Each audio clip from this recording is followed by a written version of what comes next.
In a couple more minutes. Yep.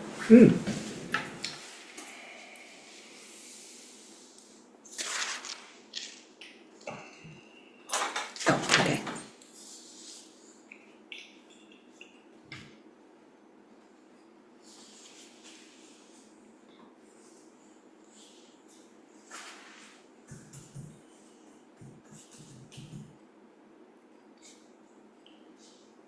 What?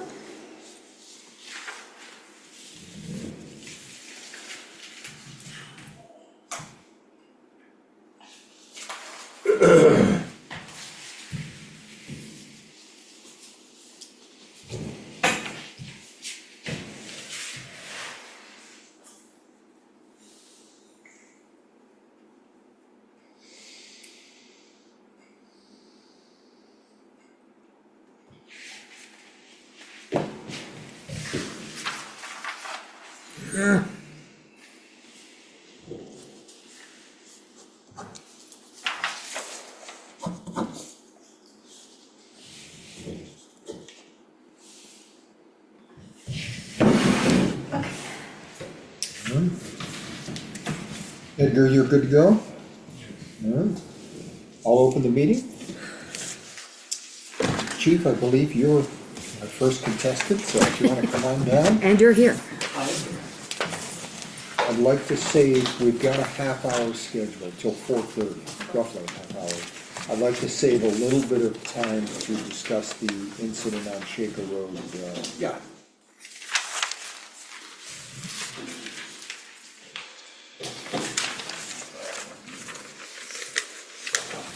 Printed both of these just to anticipate questions. Oh, thank you. All right, this is the one we did have. What's the, The other one is where I got it from, oh, so I might Okay. actually hold on.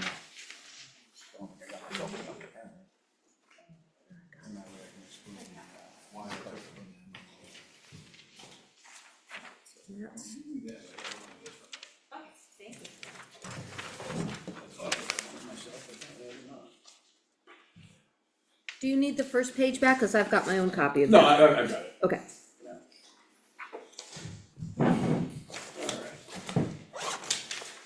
Has anything changed from, as Beth said, we've all seen this before. Which one are you looking at? Oh, the 2026? Yeah. Yeah. Okay.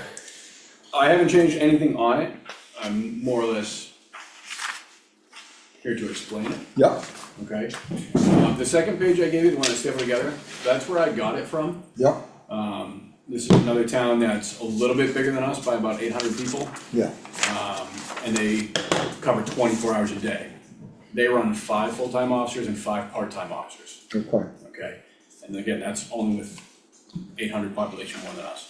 yep, Now, the sheet that Ken provided me, the 2025 wage survey, Yep. here, yep, if you look at, like Dunbarton, at 2779, starting pay, I did the math.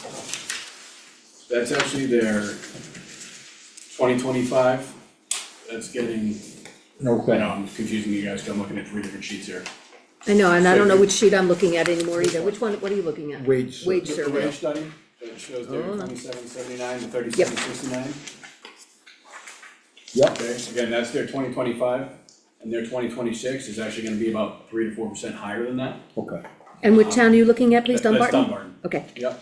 And if you look at what I'm proposing, we're actually lower than what their 2025 is. okay. so you're saying Dunbarton is actually, going to be, I'm sorry, how much more? Probably 3 to 4, whatever they get for cost of living this year, Okay, cause they're, I took this from them. okay, Let's see.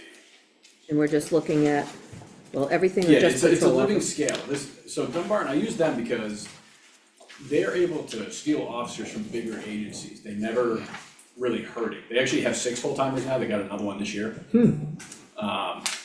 They take officers from Goffstown, from Manchester, because their pay scale never falls behind. It's a living pay scale, every year it goes up with the cost of living. So they never, like, I know Allenstown had a huge jump a couple of years ago because they fell so far behind. And then the Yeah. taxpayers had to come up with all this extra money to get them where they needed to be. Dunbarton doesn't, as far as I know, has never had that issue because their pay scale grows with the cost of living every year. So they never have to ask for that big bump in pay, Yeah, you know, which is what I'm asking for this year to get us where we need to be. And then essentially, cost of living every year, and then the guys get their step bonuses. They maxed out after 10 years. I changed it to 15 years, so they go up a step every 3 years instead of every 2. gotcha. I felt 10 was a little quick to max out. Yeah, Again, they had the longevity pay. I didn't try to implement yeah. that. Just out of curiosity, so the town that you referenced, Andover, that their pay. Dunbar. No, the first one Oh. that did, that their pay did not keep track with, cost of living, and then they had to come up with a whole bunch of. Oh, Allenstown. Allenstown. Yeah. And did they lose a lot of officers? Did they have problems In the during past, that they did. time? In the past, they did. They had a good high turnover rate. A lot of towns do. Okay. Even nowadays, a lot of towns are still having a high turnover rate. They're going paycheck to paycheck. There's no, when I first started, it was a loyalty thing. I don't know if the fire department was the same way. Yeah. It was loyalty. Loyalty's not there anymore. It's, they're going where the money is. I know Loudon lost a guy that drowned drives an hour to get to work. Wow, okay. They're going to the money. There's a term, poaching, Yeah, which That you in the should past, probably they would explain. never do that. yeah, You would never contact an officer from another town and say, hey, why don't you come work for me? That's not the case anymore. It's every man for himself, essentially. I wouldn't do it to anyone around us. I would not go after any of Loudon's officers or Boston's officers. But towns from a couple towns away would have no problem saying, hey, you wanna come work for me? You know, when I first started, you would never do that to somebody. And that's not the case interesting. anymore because nobody's getting applicants. That's And sad. the few people that we did have, Sad but they true. didn't make Yeah. it very far in our background. Huh.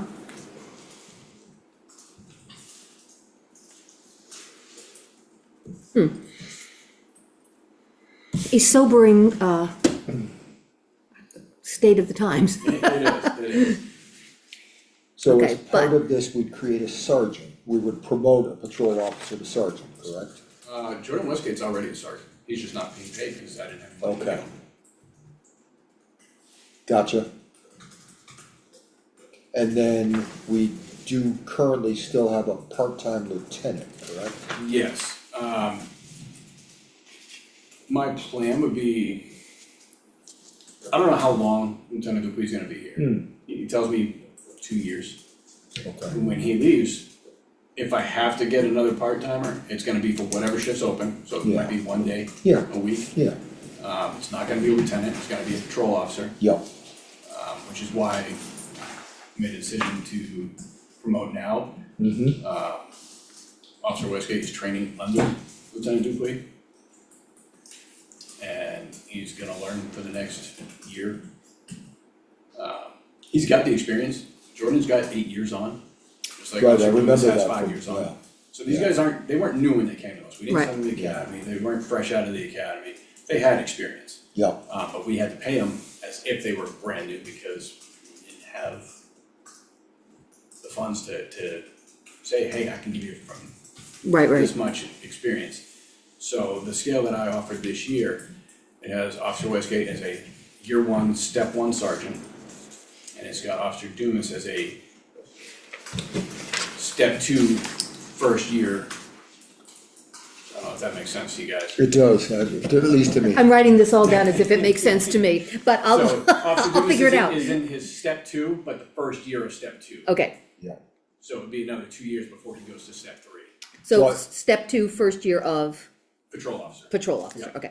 so you sort of led me to one of the questions that I had. In the future, let's say that, that you're gonna hire another full-time, patrol officer, and that officer comes in with, as we've seen recently, 8 years of experience, let's say.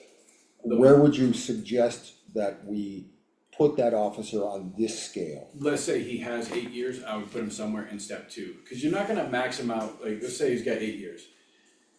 You wanna give him a little bit, but not the full credit, cause let's just say they come over with 15, 16 years, I'm not gonna put him in as a maxed out patrolman. Okay, so I asked for step 3 is that open spot, so the budget I asked for, I said step 3. Cause if I get somebody who's got 15 years, I'll put him at step 3. Yeah, If I get somebody who's got 0, they're gonna start at step 1 trainee, then step 2 trainee, then step 1 patrol. yep, And then the following year, we'd end up giving a little bit of money back because I have those 3 filled. So I wouldn't be using it as a step 3. So essentially, that open position that we have, I requested it as a step 3. I may not use it as a step 3, depends what I get for applicants. Does that make sense? But step 3 is what you, That's the max I could give somebody. right, That's what I requested. okay, So when I did my budget, I totaled it together as if I had a step 3 person there. And then if I get applicants and they have any kind of experience, I have 3 steps to play with. and budget aside for just a minute, and this may be a dumb question, but, is a step 3 person who you need? Or will a step 1 sufficiently make our, police force okay? Is that what you need? We could take a step 1, it would be a longer process. So if we hired someone right now in the East Academy, they're not gonna be on their own for at least a year. So they're really of no use to us for a year, if that makes sense. And would another officer always have to be with them, so that makes it more difficult? Yeah. Alright, Well, cause they're gonna be, 3 months, before probably, right now, I think it's 2 or 3 months before they start the academy, 3 months in the academy, then a minimum of 3 months on FTO. okay, And I say minimum because we gotta make sure they're trained, it might take longer than 3 months. yeah, Where if I get somebody who's already certified, been working for a bit, their FTO is gonna be modified. It's gonna be learning the town, learning our policies and procedures. And once the training officer is confident that they've got it understood, they can go on their own. okay. Thank you for explaining. Everybody else probably knows this, but thank you. that's all right, yeah, that's why we're here. Huh, Couple more questions from me, so,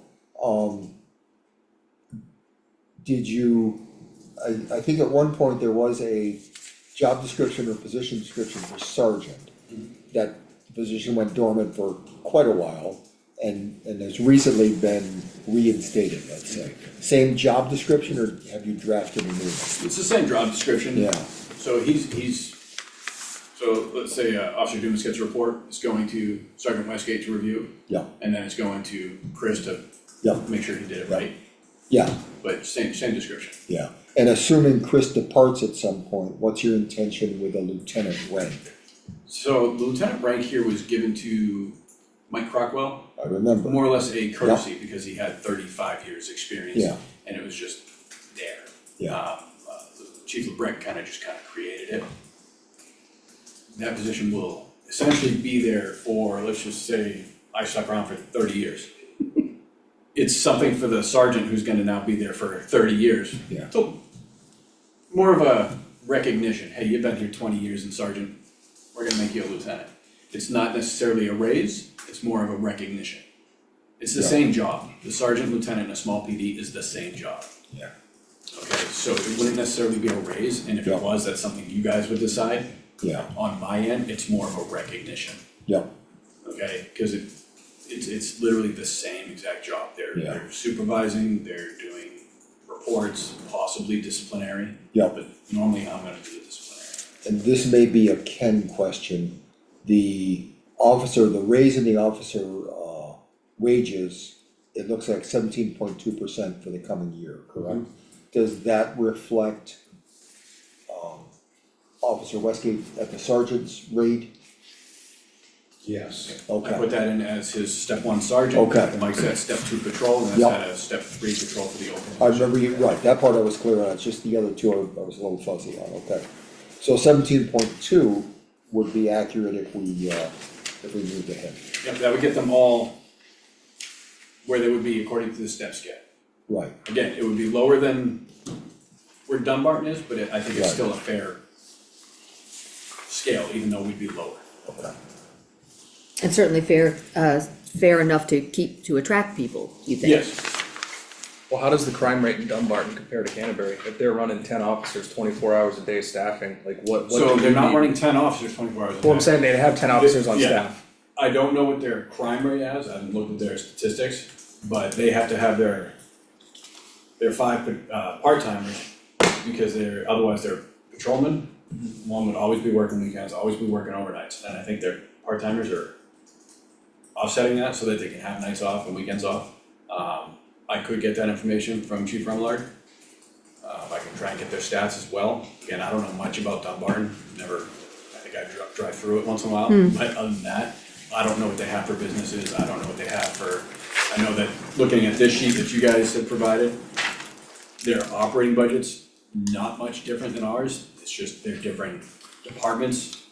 So they have a lot of bodies, but they break them up differently to, Yeah, it looks like they're, look at the fire chief positions, huge difference there, so I don't think they can have a part-time fire chief, I think it's a volunteer fire chief, is what it looks like. That's So correct. that's where they save money, Yeah. it's right there.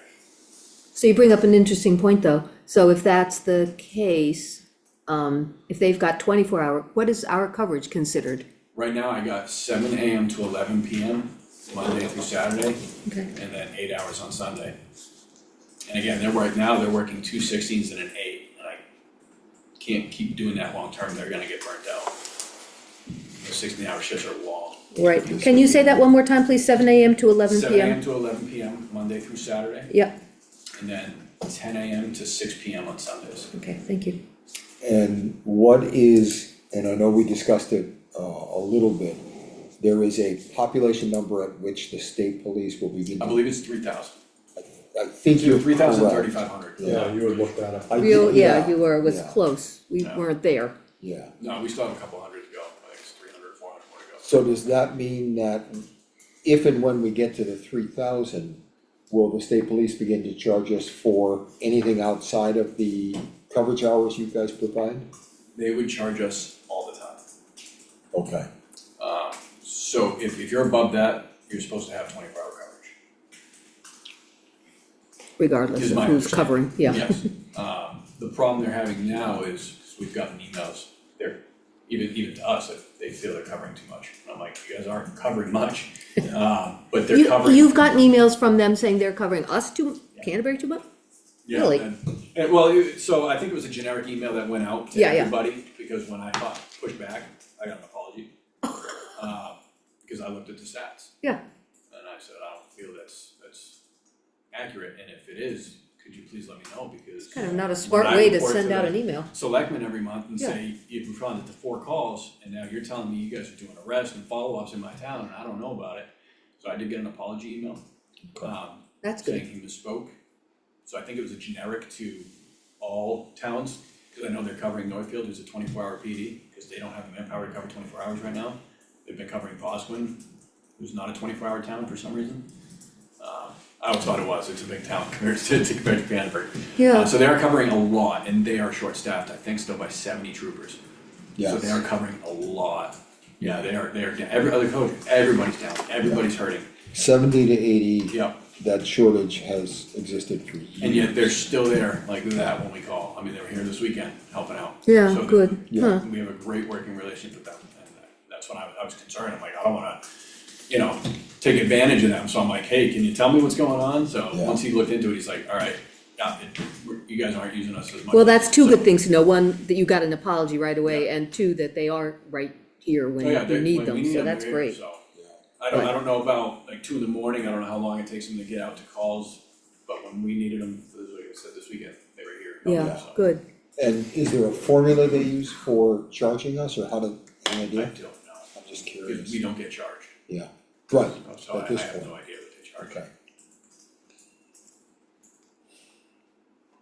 Alright, further questions on this? no, I mean, I guess I'm just curious with Dunbarton as the comparable. Because if Dunbarton's a little bit more of a town than we are, but we fall more in line with Andover and New Hampton, and when you compare them to what they have, we're kind of in line with them. I mean, I'd say we probably even fall closer to Webster, but even Webster's paying underqualified officers more than we're paying.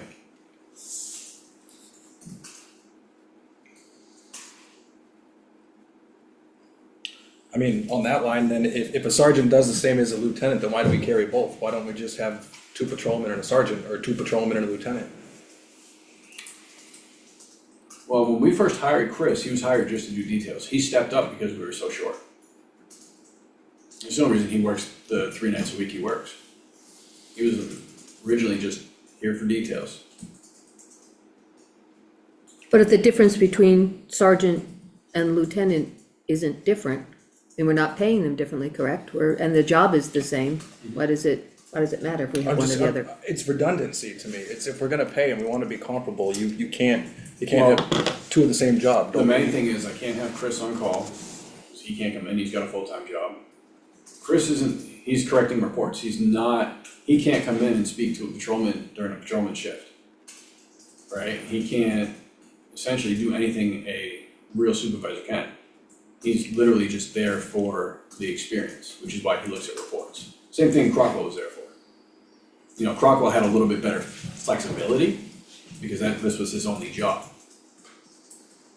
But I think if I'm not mistaken, when Chris was first hired, it was details only, and then it was 1 day a week. He took on more because we're short. Once we get the full-time back, to full staff, he won't be working 3 days a week. I won't need him to. He's doing this as a courtesy to us.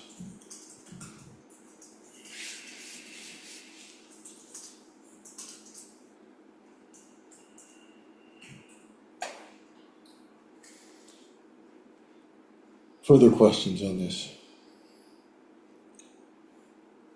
I'm slightly bamboozled, but no.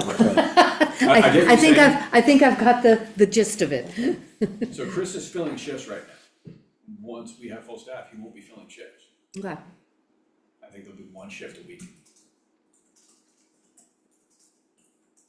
I guess I'm not concerned why you're worried about sergeant versus lieutenant if they're basically the same and the title I of. get what he's saying, no, I Because understand, if we end up hiring a step 3, right, coming in at $72,000 a year, then you're already paying a sergeant at step 2, No, sergeant's gonna be a step 1.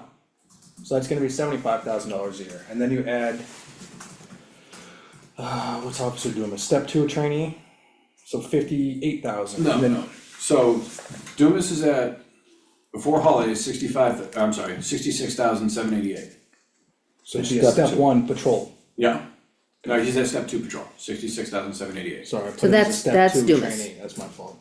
And if I hire somebody, if they have 10 years' experience, great, I can put them I'd probably put them mid-step 2 at 66,000, so probably second year, step 2.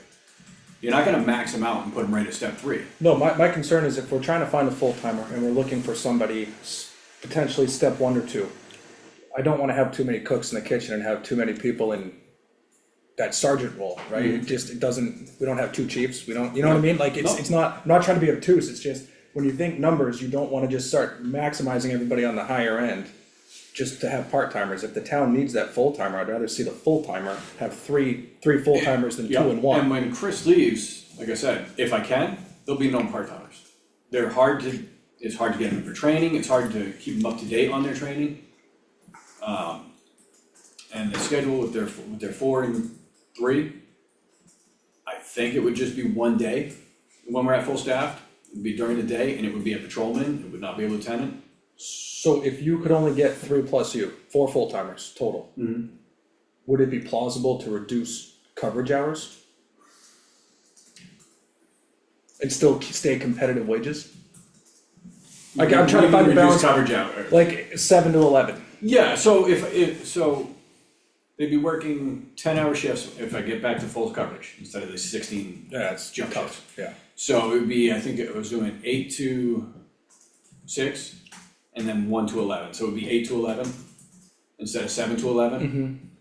But it would be every Monday through Sunday instead of Monday through Saturday and only 8 hours on Sunday. Okay, cause I'm coming off as I'm fighting it, but I'm not fighting it, I'm just trying to say if we can get 4, maybe you reduce the hours 2 ends on either way, that becomes more attractive to retain people. Get the step program in place. Yeah. Now we've got everybody on this layered, you know, sort of the bottom of the pyramid all the way to the top, we're not sitting here top heavy on the pyramid. Yep. And we're not trying to make guys No, come the in with ideal, random I mean, hours. the ideal goal, I think it was 4 or 5 years ago, might even be longer than that when I first started. It was, because when I talked to Chief Breck, when I first got here, it was eventually chief would go back to full-time and you'd have 4 full-time patrolmen, and that's it, those 5. And that gave you the coverage that you needed for everything, no part-timers, because again, part-timers are hard to organize anything around. So that would have been the ideal goal long-term. If I can get myself and then 3 full-time patrol, great, I'll take it. You know, we might still end up with one day where we need a part-timer, then I get a part-timer, who wouldn't be a lieutenant, you know, would be a regular patrolman, and it'd be one day a week. I'd like to not do that, but if I have to, I have to. I think quite frankly, the reality of the situation is you're going to get who you get, no matter Well, who you want. Yes, you're So right. we can ask for anything we want, and I think there's enough, it seems like there's enough choices here, enough leeway, and you know I mean, I can't certainly tell you how to organize your Right. department, you know that, and the coverage that the town requires, so, I mean, it's like it is right now, like tomorrow, I'm the only one working tomorrow. Period. My part-timer isn't working because his full-time job has him working in the evenings. So I got no one coming in tomorrow night, except me. So I am working all day and all night. You know, that's why I don't like part-timers. You can't rely on them. And it's nothing against Chris, love Chris, he's smart, he's very helpful. But his part-time job, or I'm sorry, his full-time job has to come first, and I get that. And again, like I said, we had this discussion years ago, which is why, when we talked about it, it was a chief, and 4 officers, or a supervisor, and 3 officers, would be ideal, because then when people Yeah. take time off, you have the manpower to Yeah. deal with it. yeah. And ideal is great, but, none of these hiring situations seem No, ideal none. anywhere across the No. board. So this seems like it makes a sensible plan for trying to get somebody, and it certainly gives a This will better definitely opportunity for the retain- person that you need. Yeah, this will definitely retain and hopefully lure some applicants to come in, Yeah. some good applicants. Yeah, Alright, we got like 4 minutes. yeah. So, What other questions? Yeah. well, quick question for me, as we look to cut items from the budget, because we got a ways to go. Can you live for 2026 without a new vehicle? If it comes to that. Yeah, if it comes to that, we can Okay. drop that, just the one. I don't want it to come as a shock, because No. that's one of the things I intend to discuss. Yep. So, We'll keep the vehicles till they got 300,000 miles on them, if that's what you guys want, Yeah. we'll well, it make- isn't necessarily Take what the we want. manpower and Yeah, over the yeah. vehicle. I'd rather keep the people than, Yeah, we've got some tough choices. yeah, Okay, why don't we talk about Shaker Road? okay. Just a quick synopsis, if you would, of that incident. So, We've got that, which I think we've all seen. you guys all see the, Yeah, okay, yeah, so we got the call, I think it was around 5:30. 1708, Yep, alright, so 5 o'clock. you want this? Yeah. I didn't bring myself. oh, sorry, okay, So we got the call at 5:08.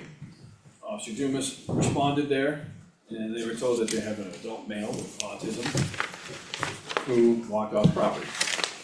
Okay, again, not an issue, it's a volunteer facility. He was last seen at 3:30. Right, that was the initial, or I mean, he was noticed missing at 4:30, but last seen at 3:30. Didn't know where he went, believed he went in the woods. Now, I don't know if you guys are familiar with that facility, but it's surrounded by woods, so it doesn't really give us a direction of travel. When the fire department got there, first he was told that he was only there a day, I think. Yeah, he was just, he had come in the day before. Yeah, arrived at the facility previous day, was not familiar with the area. Staff later reported to Canterbury Fire Department that he arrived 6 days ago. That he was autistic and had suicidal tendencies, including making suicidal comments the previous day. I have my own personal thoughts on that, if somebody makes those kind of thoughts, they should be watched quite close. Anyway, they first stated his parents told that he was known to walk in the woods when he wanted to harm himself. Obviously it was cold out. Yep. Dispatch put out be on the lookout for him. That was put out approximately 40 minutes after Officer Dumas got there, which is relatively quick, once he's getting everything going. I spoke to him on the phone, had him contact Fish and Game, but because they didn't know where he went, Fish and Game wasn't coming out. okay, Just because we had absolutely no direction of travel, nobody saw where he Yep. went. So again, state police came out, Loudon PD was there, Pembroke PD came out with a drone. Oh, wait, could you back up a second? So Yeah. Fish and Game, this says they wouldn't respond because they didn't know if they'd gone into the woods. That's not exactly correct, it's they didn't know what direction into the Well, woods it's, he'd gone, no, correct? they didn't know if he went in the woods or not, Okay, so Fish and Game's not gonna come looking for somebody to possibly walk down the road. okay, see, So yeah, you're correct. Dispatch connected difference with state police. State police came out with a K-9. Loudoun PD came out, who's checking 106 and Asby Road. Canterbury Fire came to the scene. Pembroke Police, Officer Burrow, I think he was the one that helped us with the drone last time we needed it. Yep. See, 712, the troopers began their K-9 track on the east side of the building. And then Officer Burrow, I guess, was looking at cameras. And he's leaving the building for the woods between 11 and 11:30 in the morning, which is not what the staff has told us at this point.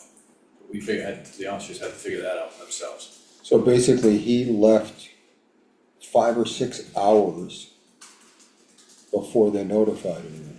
Yeah, actually 6 hours before we were notified, and 11:30, 4 hours before they even told us that they said they left. So the information just wasn't accurate that they were giving us. Wouldn't have changed the outcome, we still would have done the same thing we did, but if, Yeah. you know, this person's been out in there, the cold. And we were able to figure out what direction he was traveling by that camera. Yep. I don't know if they had to wait for somebody to get there to look at these cameras, or what, but. So K-9 was not able to, locate him. Troop D commander arrived on scene with another drone coming to replace the one that was here. Canterbury Fire searched the trails with their ATV, negative results, 2300 hours, I'm sorry, 11 PM. Canterbury Fire departed the scene. State Police continued to search for Samuel along Shaker Road in Asby, 2335. Fire advised that they found him walking along Asby Road. Apparently he walked straight through the woods to 106, down and back up. Gotcha. So did Canterbury Fire depart and come back? I'm assuming they brought him back because they were leaving and happened to just check and found him, Understood. is my Okay. understanding. Okay. I guess my biggest problem with the whole thing is, one, the misinformation, flat out call it lying, I guess. They obviously didn't see him at 3:30 if he left at 11:30. That information's kind of important to be passed on to us. There's a lot of this that isn't Yeah, good. it's suicidal tendencies the day before. Like, I don't know what their policies are, I don't know what I know when I worked in a facility that had suicidal people, you had a 15-minute log that had to be checked every 15 minutes and individuals. Again, don't know what their policies are, Yeah. maybe they should have some kind of policies. When somebody's got suicidal tendencies, that they should be transported to the hospital or checked every 15 minutes. I don't know if the town can do anything about it. Could this have Wasn't been- there similar incidents in the recent past? We've had quite a few calls of people walking away. Yeah. Well, that's what, I mean, you say, right up front, it's a volunteer facility, which sounds, I don't exactly know what that means, but if somebody can just walk away, I mean, what's to say everybody did their searching, he came back, he was cold, he was wet, he goes back in, everybody leaves, half an hour later, he walks away again. I mean, if that's possible, It is possible. none of And this makes sense. the only reason we got involved looking for this person is because they're autistic and they made suicidal tendencies. Had those two factors not been there, we would have said, sorry, there's nothing we can do. This is a volunteer facility, he's an adult, he chose to leave. Yeah. It was those two factors is what made us get involved and start searching for this person. I think the thing that bothers me more than anything else is that the residents no longer feel safe Yeah. in their own homes or to even let their children go play in their own yards. Yeah. And that's just unacceptable. Now, my question is, did the residents get notified? Or did they find out because, Apparently, some residents, absolutely abutting did, but like the next house down, where a person was actually found, were not. It seems like, it seemed cause I thought they had a thing. very they were supposed to specific about, Notify everybody, right? yeah, but They- it's they not had like told us that everybody. They had told, the staff there had told us that they had made contact with several residents in the area and had emails and text numbers and things like that, and that if there was a walkway that they would notify them. Right. Yeah. Some of the residents who were I talked to yesterday in the area didn't know, Right. so, Just to keep things yeah, moving yeah, along oh, a yeah, little yeah, bit. let's go. The chief put some statistics together from 2017.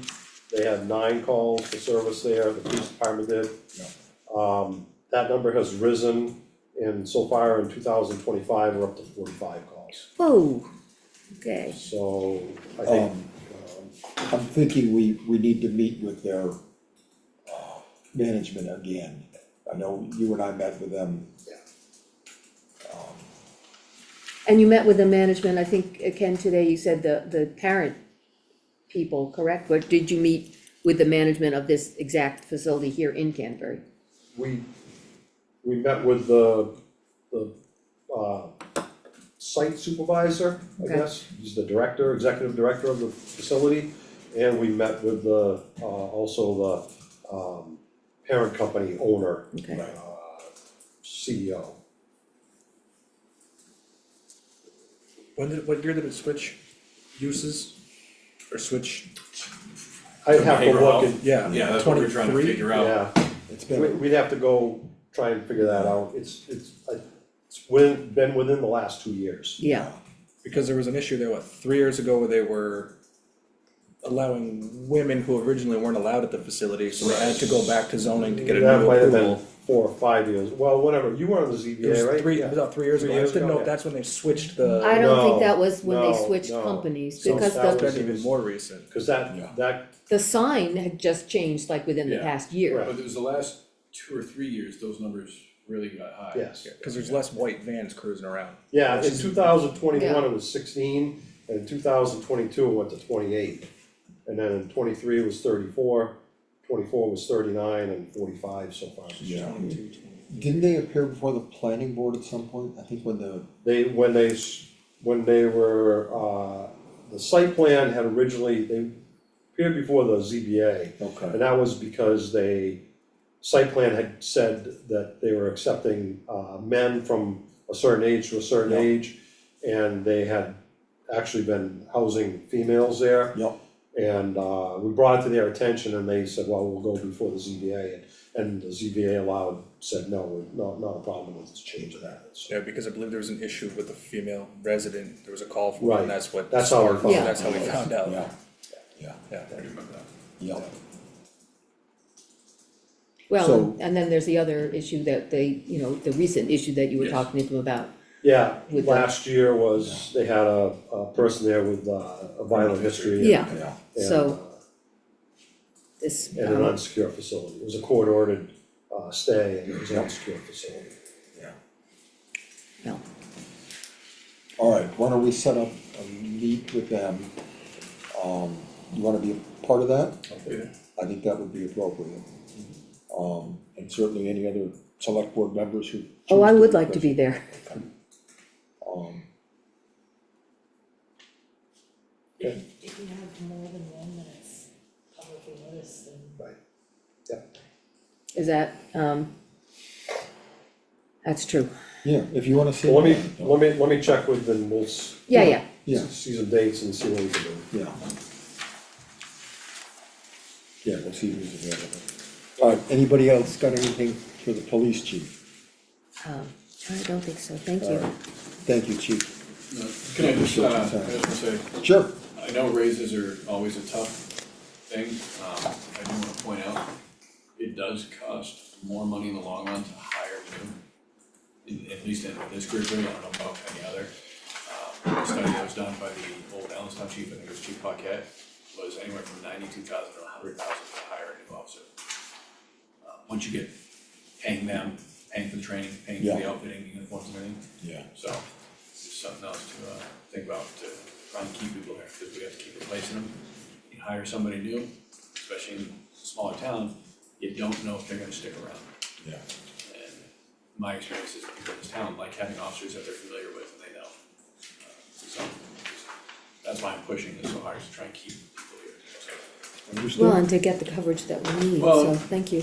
we've been doing okay with the coverage, they're working for it, but Yeah. they're, you know, again, long term, it's not ideal, but right now, our concern is keeping, my concern is keeping, so. Okay, Great, thank you, Thanks, chief. I got too many pieces of paper here. Hello, library. Sorry to keep Hello. you waiting.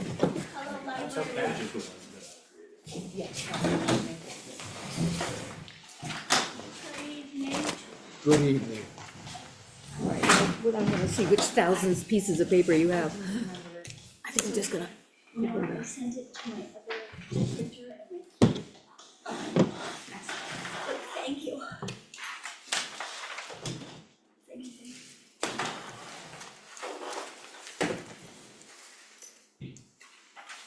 Great day for my printer.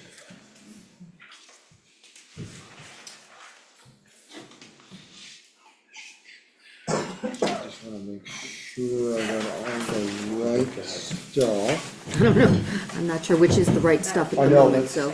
Yeah, Okay, let me, update it right now, and give you the new. Sure. I changed it in my reduced one, but I didn't, there it is. I spotted it just. Rachel, does this look current? That looks current. Okay, And, 2026 let me week. tell you, that's not. Oh, Can you put that that was in here? our, yeah, of course. Oh, is that in our packet? It was in my pack. I'll just leave it here. Hold on, I didn't even look at my packet. No, it's not in here.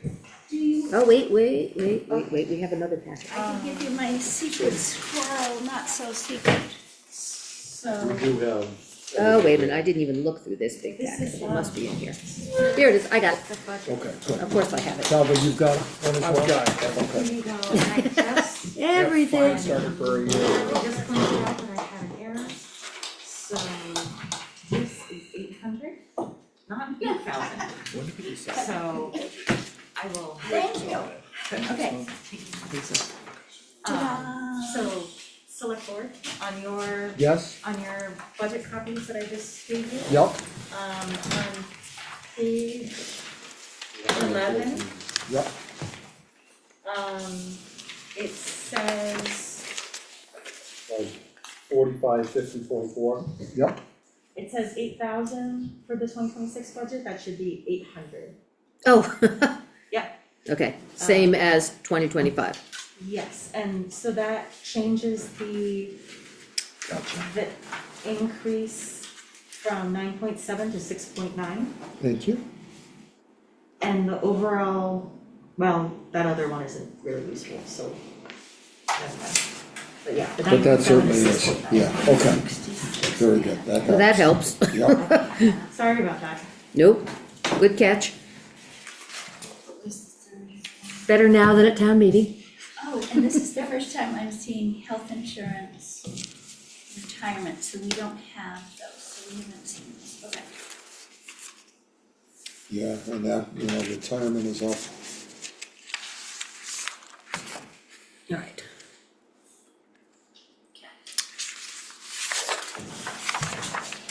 All right, you ready, Ken? Yep. Okay, so, thank you for coming, first of all, we appreciate your time and thank you for sitting through that synopsis of all the stuff that happened in town over the weekend. My apologies, but it was important to recover it, so.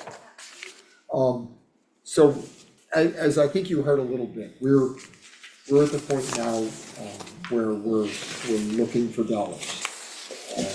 We are, I think we started with about a 9% tax increase for the residents, 8 point something.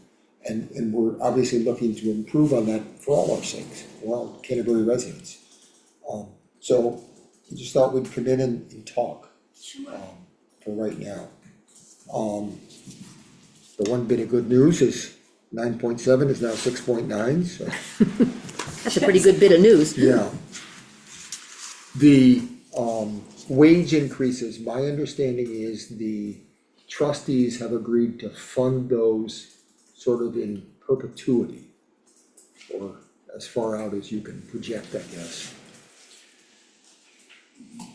Yeah, I wouldn't say in perpetuity. Okay, that's kind of why I wanted to talk, Yeah. so.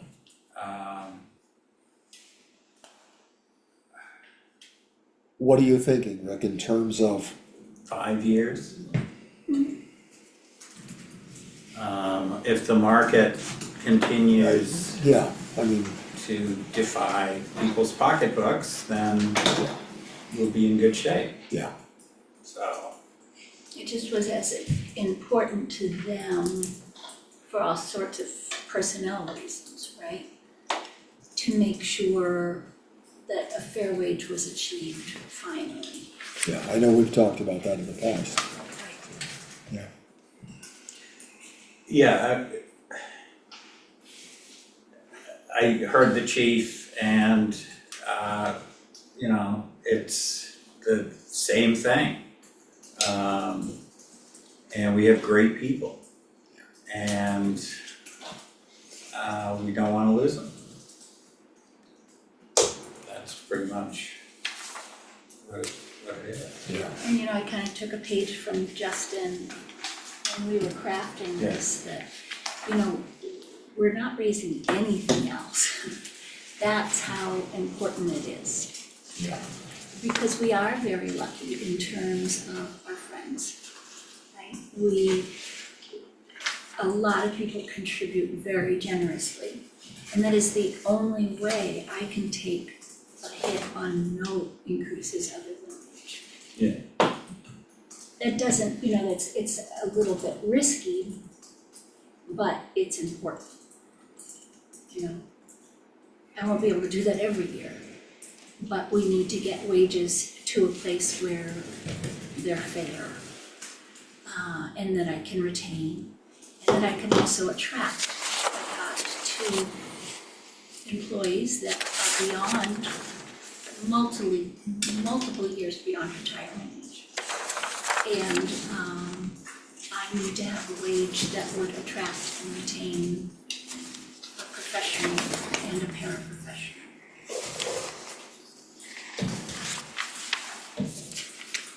Do you think this year's raises puts you where you want to be in terms of sort of like a base, I guess I'll call it? And COLA's moving forward, I mean, it's difficult to predict, but Yeah. is that sort of?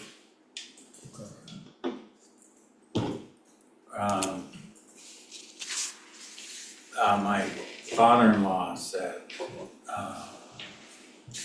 in negotiations, you always get the money. Yeah. Just get the money. And that's true. And so we want to establish a new baseline. Yeah. I mean, I'm gonna ask the same thing I said to the police, is you guys have 5 employees, and 2 of them, the director and the children's librarian. The other 3, what's the normal pay scale for their job? Cause there's no job descriptions, I just have employee 1 through 5 kind of thing. Right. What is the ceiling for those job descriptions? And if you get this base and get your 3, 4, whatever COLA ends up being over the next 5 years, what's the ceiling look like for that? Like the chief just said, his ceiling would be somewhere in the 30s for some of his officers. Where do you see the ceiling being? Well, again, and I have to point out, and I've said this before, Calvin, we spent an hour and 47 I know. minutes in my office. No, we did, hour and 47 minutes looking through the state statistics, and these wages are comparable. That's kind of a side effect of me being the president of the New Hampshire Library Association, is I became aware of what other library professionals were getting paid. And I would say, no one would, I'm not gonna cap myself at anything because I expect to work here until my retirement, right? But we can't keep 4%ing, 3%ing below every other department. You see, this is a wage reevaluation, another base. When you say every other department, every other library department? Or every other department in town? Town department. We are woefully under the other departments. And we just need to get comparable one to other departments, although we aren't a department, right? There's that slippery slope for RSA 21A, right? Yeah. We're separate entities, but it's comparable in the library profession / in the town in terms of employment opportunities. Well, I guess what I'm asking is, I don't know the term, so I don't wanna speak, I don't know what their job descriptions are, but like your desk ladies. Right, You know, what circulation is the, librarian. what is the top echelon of pay for that job position? Cause I mean, we can't sustain as a town 5 employees getting 4% every year and just piling. At some point, there has to be a ceiling to that job description. You know, and I used it at the last meeting, in our budget is, you push carriages or market basket, I don't know what they pay them now, but you always got a quarter until you hit that next responsibility echelon. So, not to be obtuse or degrading, but I'm just curious as to, obviously the director of the children's library, Right. they're gonna get compensated higher and they should. Right. But like, where do you see those lower roles sort of topping out at? I mean, just logistically, I've got, my least senior is 4 years, right? So next year will be my 19th year, Rosie's 13th year, Mary Ann's 14th year, Mary Ellen's 11th year, and Cheryl's 6th year. So I haven't had any movement in the last 5 years. Now, obviously, my circulation librarians, right, are going to not, that entrance pay is $20. I'm embarrassed even to say this being recorded, that I'm paying someone $20 to be a circulation librarian. But that is comparable to other libraries, so I can't really expect to be able to pay more than $20. So I guess I'm looking at it from a standpoint of, you said you have 2 of them that are well past the retirement age. So if we get 2 young people that come in, they get at that level to start, and then we're No, they compounding long term. Oh, I see your You know what question. I'm just, I'm speaking out of, I don't know. I'm sorry, so It made sense in my Lauren head. was just hired and she's hired at $20, Okay, right? That's gonna be a raise for Mary Ellen in her 10th year. She's never gotten $20 before. okay. You know, that in itself is $1.75. But she understands that someone coming in now is not gonna start at $12.40, which is what she started at 10, 11 years ago. Rachel, could you just, real quick go back through, you've been there 19 years, you say? In 26, I'll be there 19 years, And Rose, 13, Mary Ann, 14, and Mary Ellen 11, and Cheryl 6, correct, and Lauren just this year. just started. Thank you. So, when we, look at, in terms of other departments, I'm very proud of my staff. I'm also very proud that they've stayed. And it's quite impressive, I think, on behalf of my staff, and the support of my trustees as well, that it's a good place to work, that they've stayed there that long. At the prices at the wages they've been paid.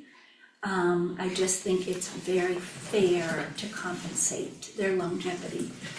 They're also education level, we've been out of whack in terms of tenure, in terms of, with other department heads, in terms of tenure of service, education level,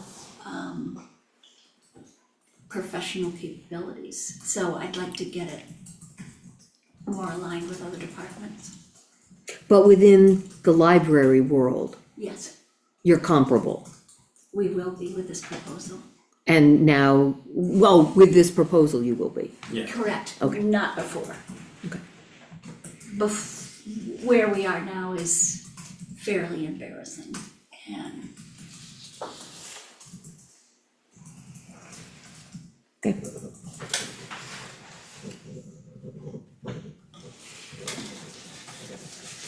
and that's why, there was a big gulp, I think, the trustees for, they're taking on, because of course, when the library puts through wage increases, they also come with money behind it, Yeah. Yeah, the trustees believe so strongly in this that we're willing to their put our line money where our items, mouth is. they're incurring a 50% increase on their contribution. And that's meaningful towards the staff. Do you intend to retain the same amount of staff as people retire or leave? Like, is your goal to keep 6 employees from here on out? I wouldn't say, because I only have, one of my staff members is Five and working a half. 13, Yeah. Lauren is working 5 hours. Mary Ann is working 13 hours, Mary Ellen's working 12 hours, right? So that all told doesn't even come up as a full-time. No, I guess I'm trying to think, Rick mentioned potentially 5 years to be able to fund out of the trust fund the wages. 5 years of 4% COLA compounding, then the trust can't fund it anymore. I'm just trying to figure out what the burden on the town will be if we've got in 5 years, all these compounded with 5 employees. You know what I mean? I'm just trying to figure out what the long-term effect would be if that trust No, washes out. I guess I hadn't, I think about forecasting, cause a good administrator thinks 5 years ahead all the time, right? I don't wanna think about the time that Mary Ann and Mary Ellen aren't there, but that would probably be, we're real lucky to have 3 part-time. Well, don't think about Mary Ann, Mary Ellen, think about the bodies you need to run your library. Right, and it will probably, it's hard to ask someone to work 12 hours a week. A lot of people won't, in this economy, they can't work those type of hours. You know what I mean? So I'm really lucky that I have 3 people willing to work a few hours. Well, I guess I'm saying, does Mary Ann and Mary Ellen turn into 1 full-timer as 2 Probably. part-timers? They would probably have to, so that's why I keep that $20 base rate. A new person, depending on their role. So say, if Yeah, depending on qualifications and education level. and experience, then they would, but it probably would be, I don't know, 30 hours, 35? Well, if it goes to 32, then we have to pay health insurance. I don't expect to have more than 3 full-time. I can answer that 100% assure. Will it be hard to find someone to work maybe 20 hours a week? Yes. Yes. I mean, if you can't staff, would you reduce operating hours?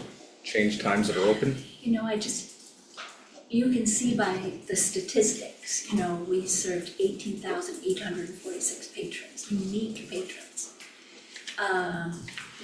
385 programs. That is very hard to sustain. And I don't think this town would appreciate a decrease of service hours.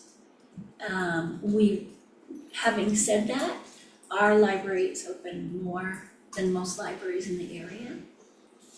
Our library, to boast upon my team, it is a record-breaking, record-setting library. Without your programs, your after-hour programs, what are your total hours open a week? 41. 41, okay. So, a I lot should know of that. libraries are 38. I don't know where we would cut that. We used to be open till 8. Pre-COVID, we were open till 8, 4 nights a week. We can't afford that. We can't do that. If anything, we would share a night hour, but I hate to get into that disparity, because then those are people returning from work. I can't just have day hours, I can't just have night hours, so that's not an option now. But if I can't find staff, that's probably something I'd have to do. Is the library profession growing?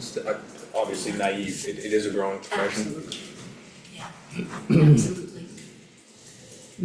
All told, I represent 4,096 library professionals in the state. 285 libraries, which is massive. That's an amazing number. New Hampshire does its libraries. And comparable to towns our size, you guys have more programming, more hours of availability. I would say that there are those libraries that stand out. Well, being the president, I know there are those libraries that stand out, but the statistics show that, your libraries with a similar a similar town in Canterbury. They're doing a lot of programming. There are programs I can't do. You know, I have a program budget which is not moving up at all of $2,500 total. That's 386 programs. If I didn't have friends paying for 80% of those programs, you know, keep in mind that this budget is presented in a way that it goes along with a lot of contributions. You know, So so, we review contributions every meeting, and the town is just so generous. and that's the only way we could take zero on everything, except electricity, which. Well, and that generosity is something you've grown to rely on and probably can continue to rely on Absolutely. in this town. So that's a good, That that's a is- good, And that thus. that's an feeds important the part of the trust. equation. It is, and it thus feeds the trust. I mean, that's where that money goes into. You know, we have unrestricted and restricted gifts.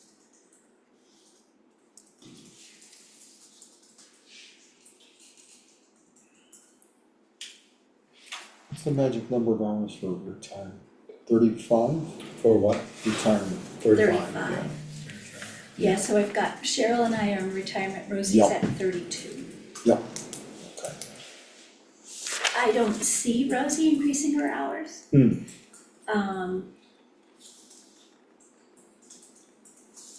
You know, I worked really hard to get 3 full-time, just because I wasn't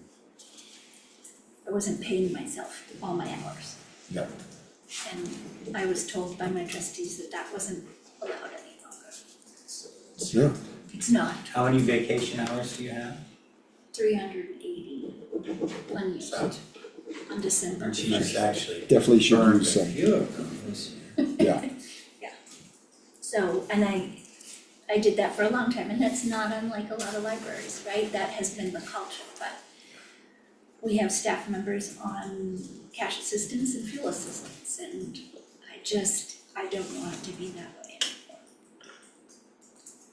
If you were to only get the COLA, how would that affect your retention? So if you didn't get the correction, the wage correction, and only got the 4% like all the other, Well, that would Positions be a in town. discussion directly with my employer, but you'd be looking for a director.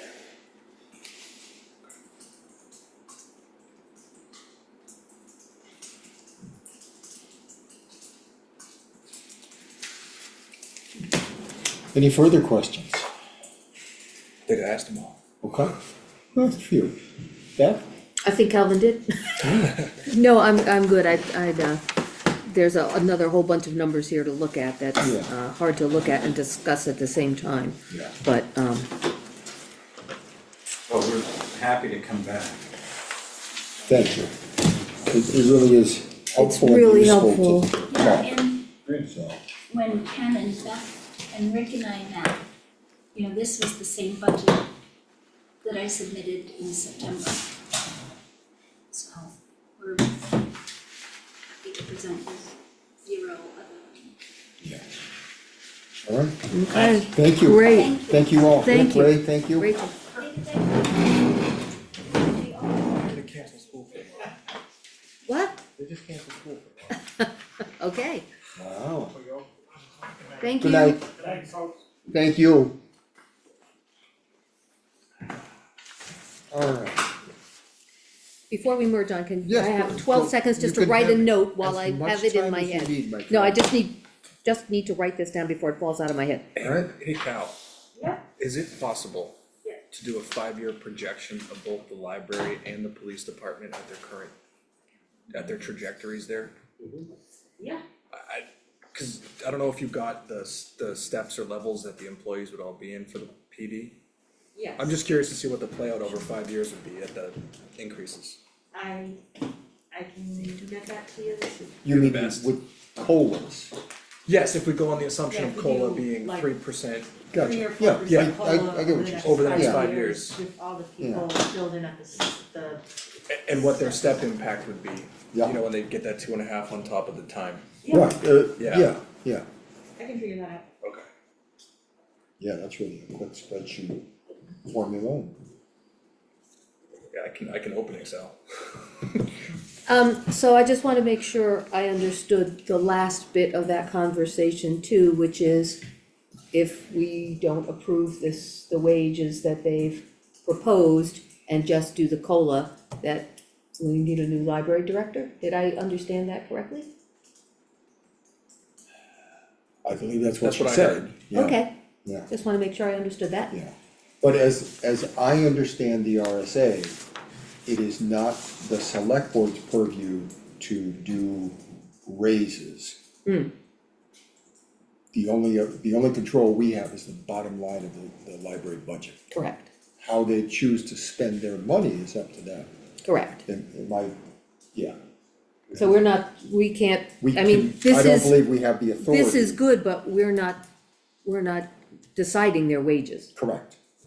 My only concern is though, if those wages are established at that and that trust runs out, that, I don't know the impact on the I town. get that. You know, on top Yeah, of, but what I'm saying is we don't have the authority No. to tinker with their raises. No, They decide how they spend their bottom line, if you will, Okay. of their budget. The only thing we control is the number. so if we came in less than what they asked, they could still get their wages, it would just take a higher contribution from the trust. Correct. or a cut, their own deciding to spend other budget money Elsewhere. on wages instead of something else. I don't know, the library is that gray area with the It budget. is, it's It's a tricky one to learn. very confusing, I think, to any select. Well, board. you know, unlike the police department, they've got a trust fund and they've got a very active friends group. Library, The library does. yeah, they But do, unlike the yeah, police department where, you know, we're scrounging for Correct. to pay wages, I feel like the library has, you know, has alternatives that other departments in town don't have. But you know, again, I'd like to look at this all again. I think we all should. Hmm. All right, Okay. moving on. Mhm. If everybody's, Yeah, okay, We have a little while before the budget committee gets here. yep, they show up 5:30? Yep, Yeah, so. yeah, so why don't we sign? Start with accounts payable Yep. and what's on the list. Alright, So, the first thing you're gonna see is very shocking. Not I was gonna say, that's not shocking. The accounts payable. I would like you to sign this check because it's to him. Okay. His pay. Okay, I get it, okay. So $1 you million. just sign, one of you So sign I'll this check. sign the check. Then the accounts payable is a fairly significant fund. Gotcha. Includes the county payment and Oh, yeah, School actually, wow, Oh, alright, so county and let's start school, with that. woo-hoo. the county is I don't think 900 I've, yeah, set a number this high. Wait a minute, let me find my agenda so I can write it in. Where's my I agenda? think the numbers are on there. Yes, You go to the second Here's my sheet, agenda. that's what I gives the was, individuals, I think it does, 900 is the county and then 5 for the. Yep. Cal, you don't happen to have an extra agenda, do you? yep. Actually, In there's this pile of several. paper, I've lost it. Yeah. Thank you very much. Alright, so, let's start at the grand total.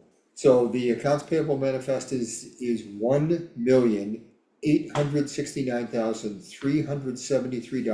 $1,869,373.12. So looking for a motion, I motion to pay that, I'll yes. second, all those in favor? Aye. Aye, and just so everyone knows, the highlights are Merrimack County, $910,374. 910,000, what? That is correct, $910,374. Yeah, Shaker School District, $535,915. yeah, Pike Industries, $296,979.23. It's paving. yeah, Yep. Those are the three by far yeah, biggest items. yeah, the Merrimack County will. Alright, so I'll pass that down for signature. I've already signed Al's check.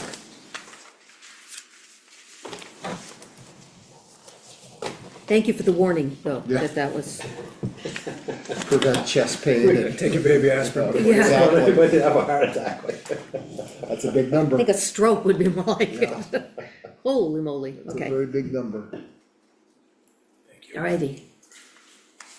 Alright, we got signatures all around, okay? Alright, next is a payroll manifest in the amount of $49,756.66. I'm so moved. Second, all those in favor? Aye. Pales in comparison. Yes, it does. Is this our new stamp, Cal? It looks bigger, or am I just imagining things? It's totally a new stamp. All right, I'm so glad. How could you not notice? That much bigger, Well, but, you did sort of notice. all right. You do know I was joking, right? Yes, I do, Okay, just, because I was still squishing my name in there. You can use my line too. Yeah, That's it. Alright. Loan agreement. This is for the bond agreement for the for the fire fire engine. engine. Yep, so this is a, loan agreement in the amount of $490,000. And it looks like, do we need a motion? Or, Yeah, okay. It would be good. So I'll make a motion that we enter in this agreement, in the amount of $490,000. I second that. All those in favor? Aye. Aye. For the new fire engine to be delivered in twenty And it looks like 27? No, 26. 26. Oh, this is right. 2026, Yeah, May okay. next year, right? Well, They're yeah, saying May or June. right, Which means September. Which means just in time for the 4th of July parade. maybe, actually. Ooh, that would be a good way Yeah, to, that would be nice. Alright, so I think I'm the only one that needed to sign. Do either of you wanna look at this? just As long as we're here, curiosity. alright. Except you didn't sign. And you didn't sign. oh, hold on. Hold on, there's this one, This remember? Yep, This is the document where we need to be very careful to sign within the lines and on the right lines. Right, Yeah. yeah, Oh, yeah. Hold We're on. very specific on where to And- sign. I've It's only, signed. only Scott that's gonna have to Okay. sign. you already missed one. The sticky notes are pretty close together. yep, Alright, they are. Yeah, it's 4 copies of each Alright. document, there's 2 Oh. documents. there's Hold on, another one in hold there on. too. No, no. Take them in order. I just like to poke. You could book. But you made it sound like there was like a box, a special box. Alright, so 1, 2, 3.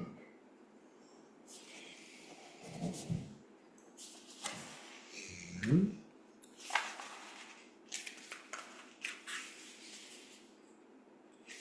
yeah, four signatures. Whew. Nobody else signs. No, that's all, I already checked Put to your make sure you pencil. signed everything. That's not right. Hold on. Just- Alright. Sorry. No, that's all right, there's nothing else I need to look at.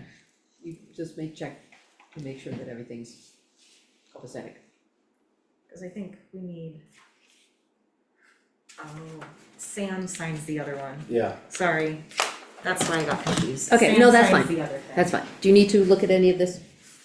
Alright, Alright, before something happens. back yeah, up. before somebody else tries to sign it. Right. Enough to know it's 490,000. Right. Yikes. Alright, next on the agenda is a notice of intent to cut order timber for map 248, lot 1. Okay. And I don't think we need a motion, I think we just sign. Right. Was that, if we can, while you're signing, the bond that we signed for the fire engine, is that the one that we had the discussion over whether it was going to be 10 or 15 years? That's it, Okay, and we went with the 10. 10, yep. It saves us money. Yes, it does.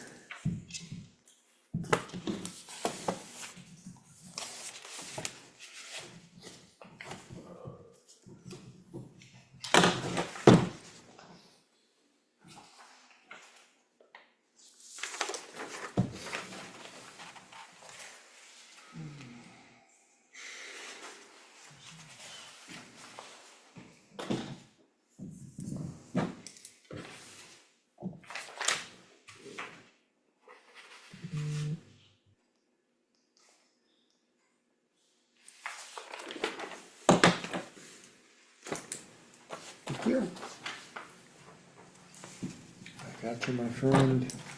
Alright, next is a veterans tax credit for map 220 lot 1. And you'll see the supporting documents, including, I think I saw DD 214 in there, so. And once again, Ken, we're signing, no motion is necessary, right? Yeah.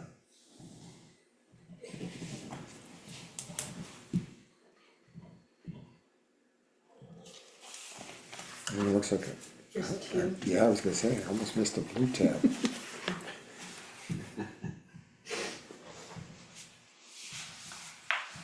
Next generation post-it notes has little LED flashers on it. Probably should. Is a veteran's tax credit automatic with a DD 214, or can you deny them as a municipality? No, as long as it's a DD 14, then you don't You're have, good. you really don't have any choice.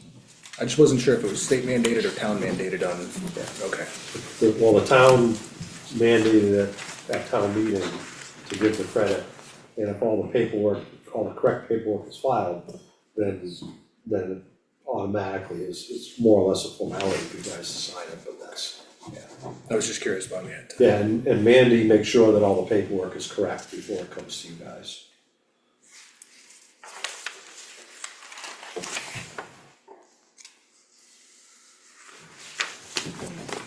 Thank you. Yes, sir. Oh, Beth, you gotta date this. Hmm? You gotta date this. Okay. Sorry, I don't think it matters much. No.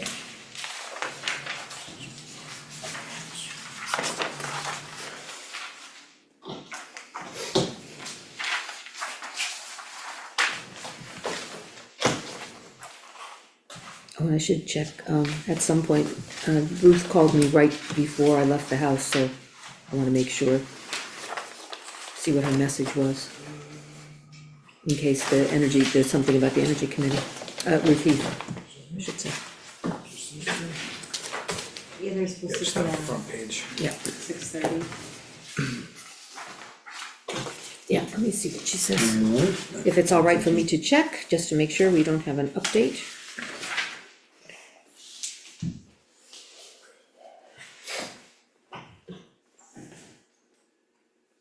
She didn't leave a message and she didn't text me back, so I don't know what it's about. Make sure there's no message, voicemail, no. And no reply.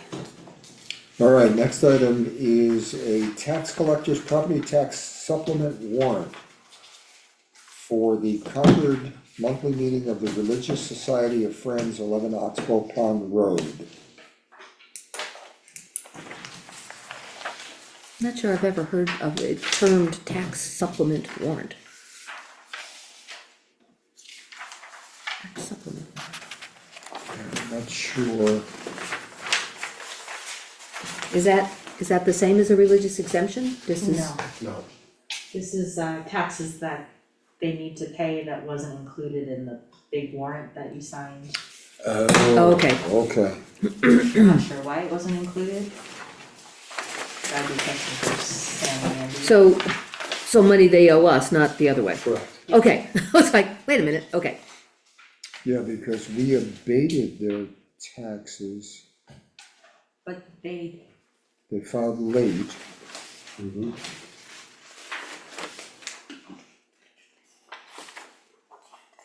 I guess I'm confused as well, but do you know? Reaching back into the memory banks here. Tick, tick, tick, tick, tick.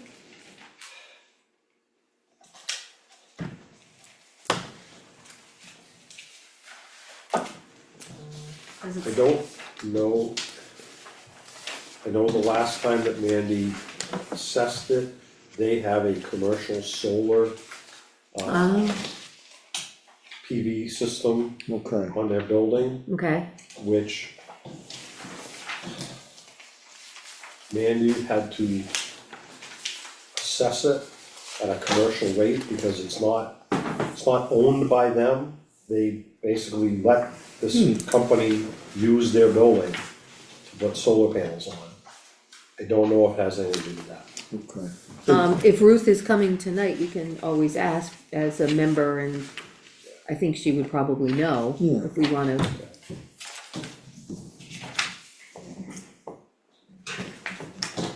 But, I would trust, Mandy. I would trust Mandy too,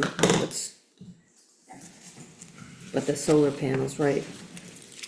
And again, I don't know if it has anything to do with that or not. Right, it seems as though it may have just been an oversight. It looks as though It there's sounds something- what, that's yeah. what it sounds like Yeah. to me.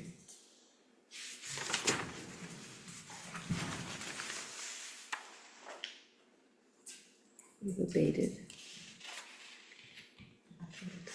Okay.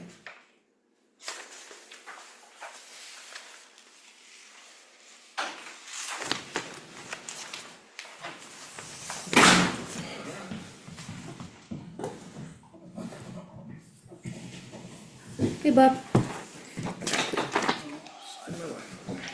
That's,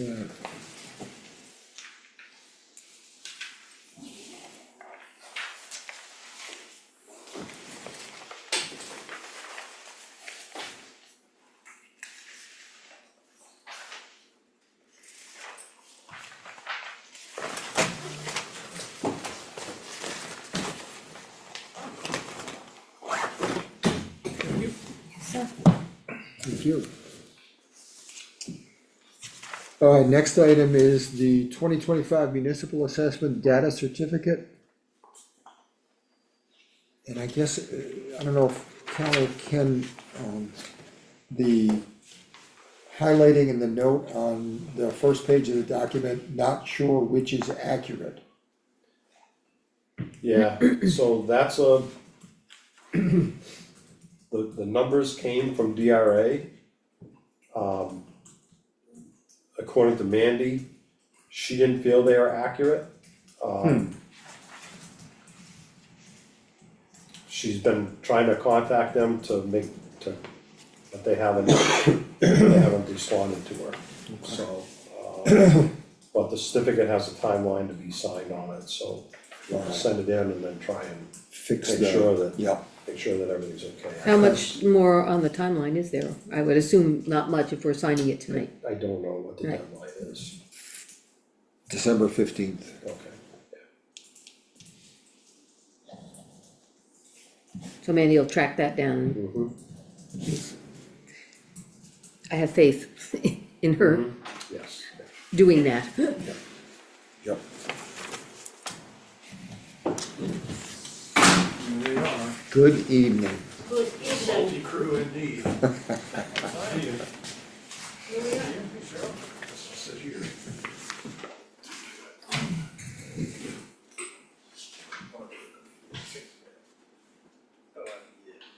Just an apple. I just wanna see what data Used to be idea now. assessment certificate is. I just bought it, I know he's in it for years. It's all in the day.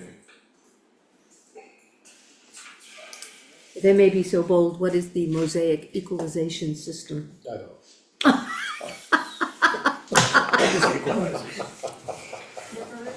Just, Okay.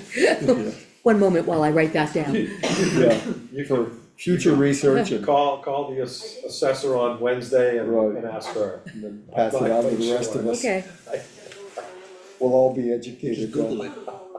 no, I'm gonna Mandy it. Not Google it, cause you just told me Google is not reliable, Right. Can't trust that. except about pawpaws. And perfect. If I had to guess, it could be the thing that she's been complaining about, that they changed And that's- and everything is wrong Yeah. and Yeah, the help that's desk why it's doesn't highlighted, respond.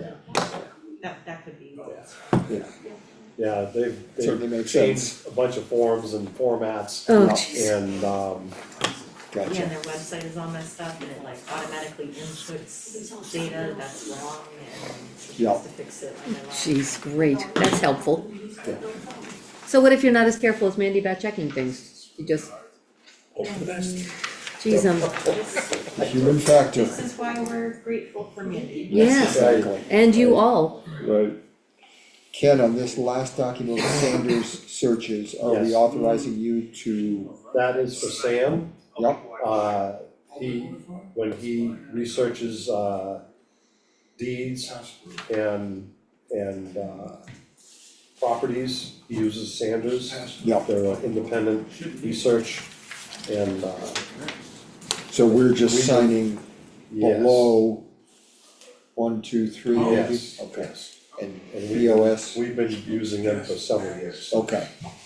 Alright, so this, as Ken just explained, Yeah. it's an agreement with Sanders Searches for, I believe, the Deed next, research. yeah, year, it looks like, It's a year, yeah.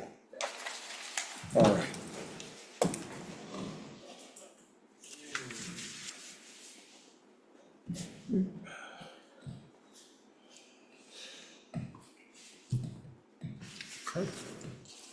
Cheryl, I stole a plate of yours in my office. That's all right, I gotta stop and see Cal anyway. I wanna know what was on the plate when it was delivered to him. It wasn't for me. Oh, He didn't share it. no, he didn't. Thank you. Alright, there's that. Alright, we got a couple minutes, why don't we, Wanna do minutes? minutes? Sure, I think we have time. You might not, cause you have to read a whole bunch of non-public ones that Oh, were yeah. before. They're both non-public, alright, why don't we wait on that? Can we just do the regular minutes? I There wasn't any, I mean, I didn't have anything, I don't know anybody else, I mean, Yeah, and, mine were and I few. didn't either, Is there not on the public or? So on the public, you did have 2 comments that are questions that you gotta address. Okay. So Alright. one of them is the transfer station, so this is the discussion on November 18th. Yep. This was the work session that we had, and during that work session, Beth remembered talking about the salt shed.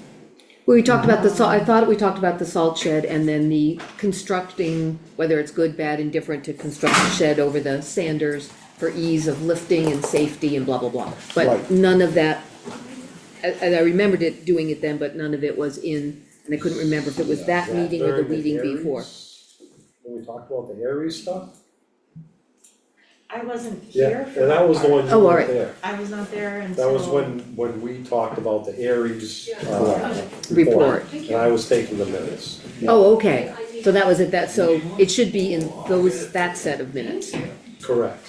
which was, No, that was, yeah. yeah, So it should be in here, Yeah. okay, you thought it was not in here. Alright, So like you alright, would, so I will make some corrections. I'll Oh, go back to okay, my notes. okay, so now I get it, the minutes that we looked at were not ones that you took, they were the ones you I did, took the first part because Cal wasn't there. okay. yeah, and I yeah, did the second. cause you didn't join us for Got the it.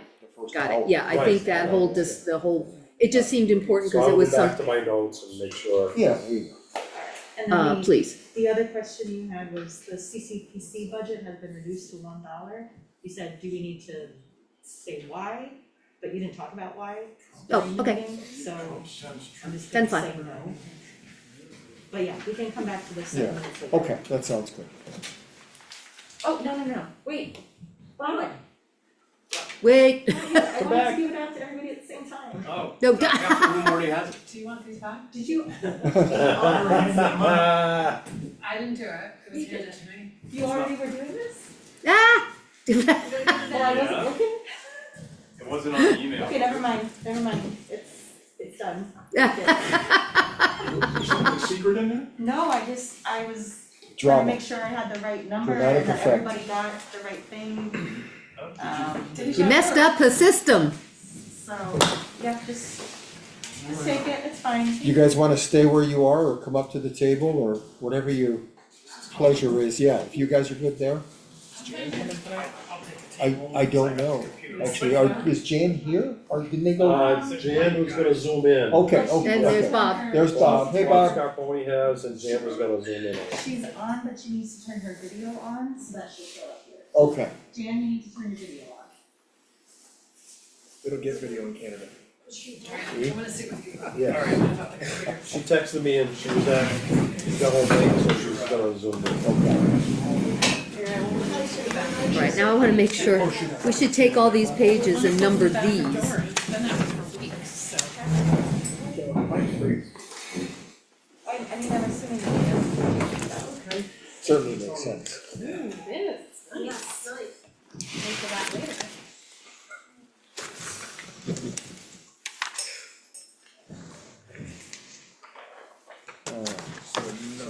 that's that. You wanna start? I think we'll try and do the same thing as we did last time and Yeah. just try and go over, I'm just gonna pull that document up, budget highlights. the budget highlights.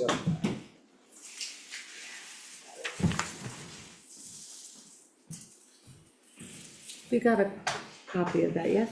And, that was the email. And there's a hard copy, you did get a hard copy. Okay. right? I have so many candy canes. I've been like sitting with my son's lunch, everywhere, I find excuses. Okay.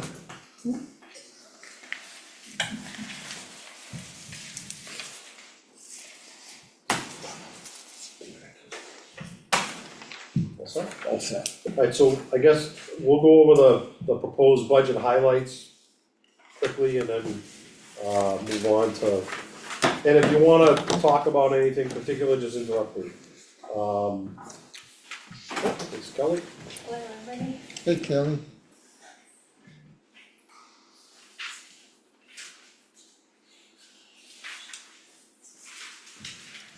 You go where you like. Thank you so much.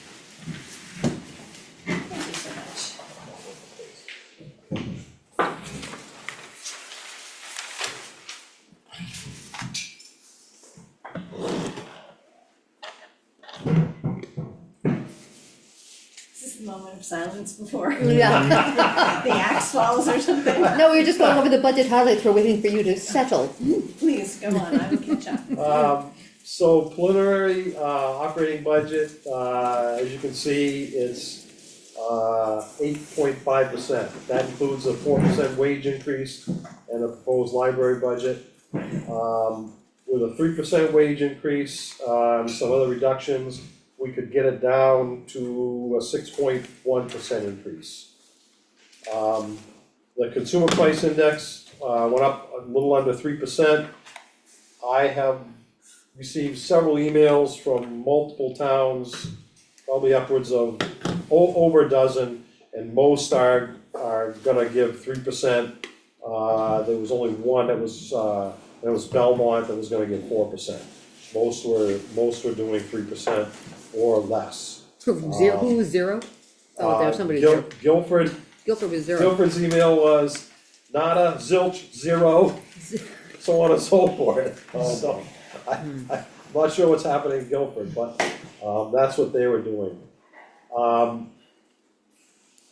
You can see the wages, including overtime, in 2025, they're 42% of the operating budget, and in 2026, it would be, with a 4% increase, would be 40% of the operating budget.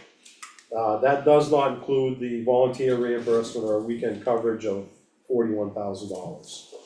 So, Is that pure wage, not salaries, That's- benefits, or that's, not benefits? that's like not that? benefits, that's all just wages, correct? And then is the 4 proposed or the potential 3 across the board? Or is there a variation? There are some variations, the police are looking at some different, wage increases for their officers to help with recruitment and retention.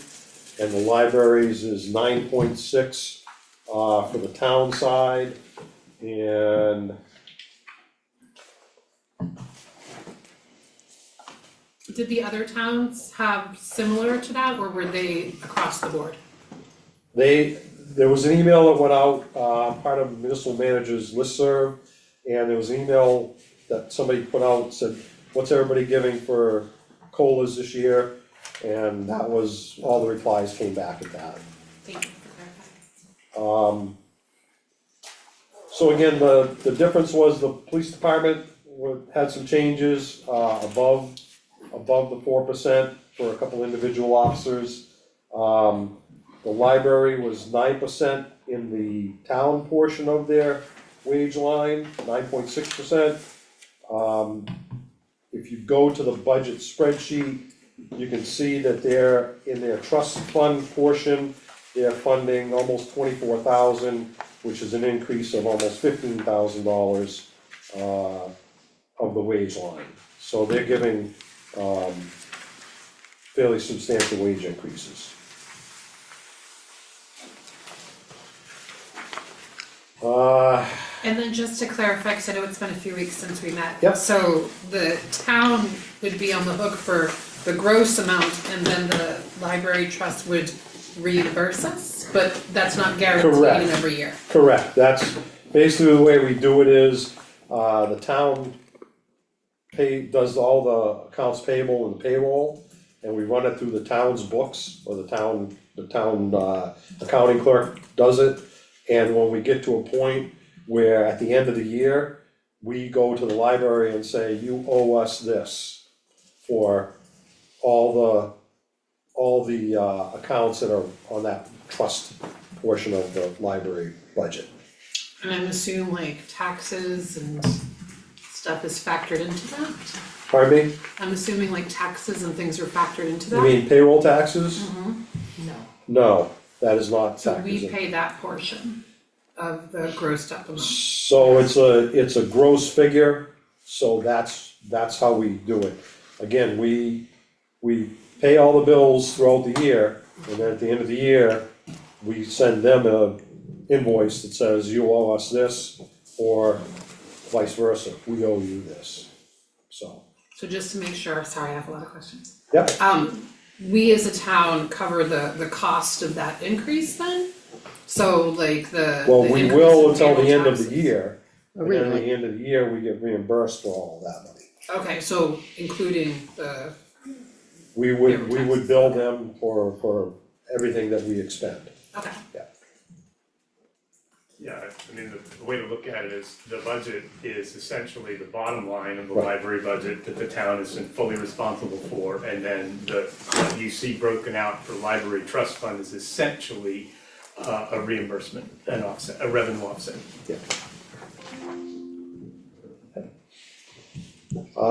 Moving down into insurance, healthcare. As we talked about last time we met, we ended up looking at several different healthcare companies and ended up going back to the health trust. We're gonna offer three different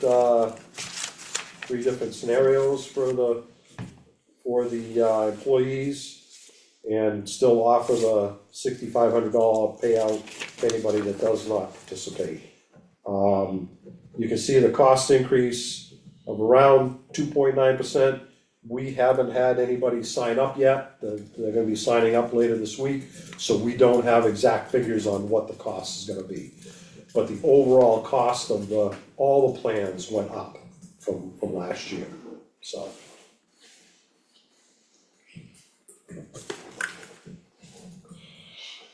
So moving down to separate operating budget lines.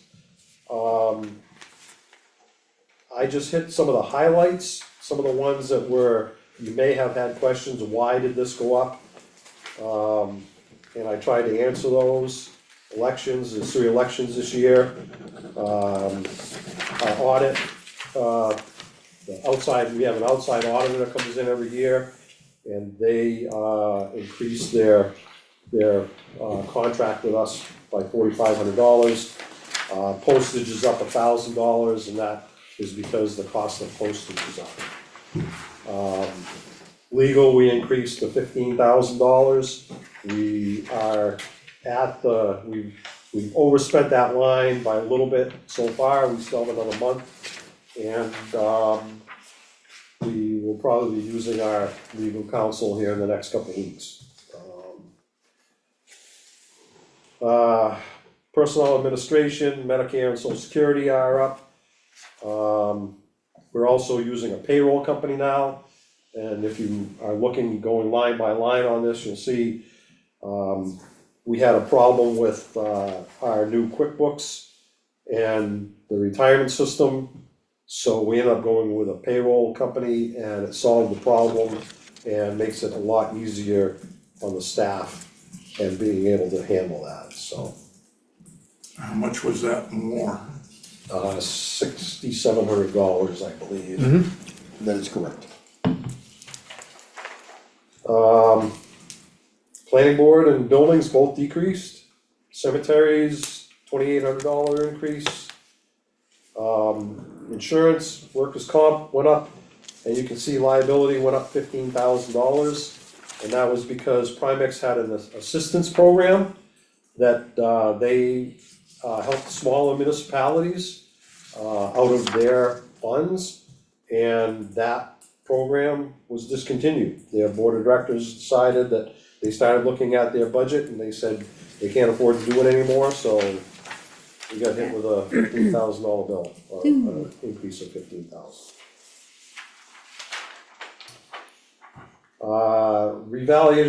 Reevaluation of utilities, we hired a reval company last year, we budgeted for it, because we knew the utilities were doing all the construction on the transmission lines.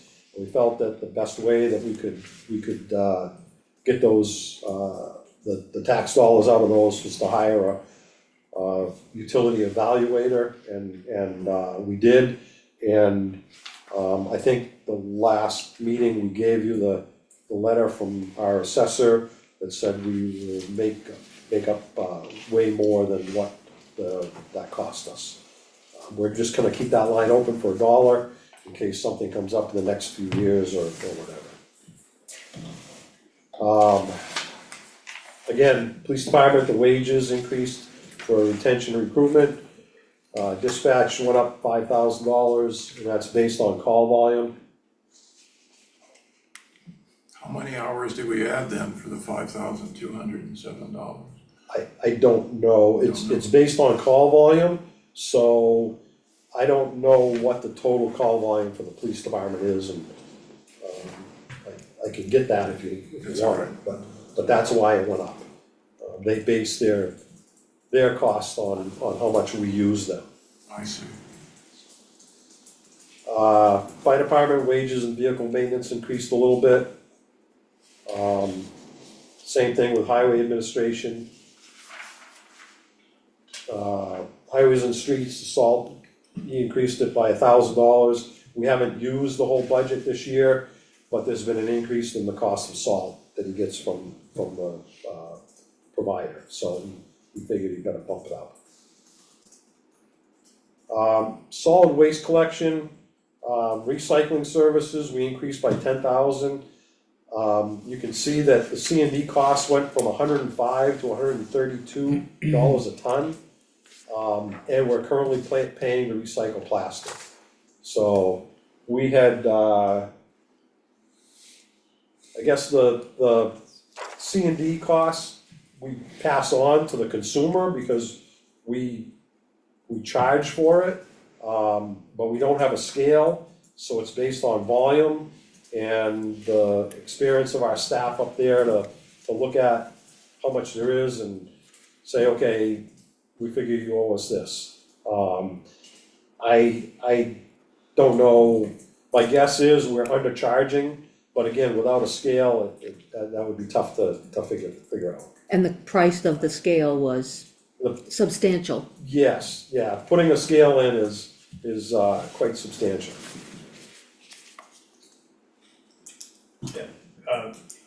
I know we undercharge, because I tend to give Dave 2 times whatever he asks me for when I show up for stuff. But, so I know we undercharge on that. Yeah. And we have we haven't raised the bag price in like a decade, guys. The bags need to go up. They need to be better. No, Both. no, they need to, they're originally designed to hold 20 pounds. It doesn't help to raise the price if you put in a bag that then holds 50 pounds of stuff. So they're supposed to be minimum, that's the plan.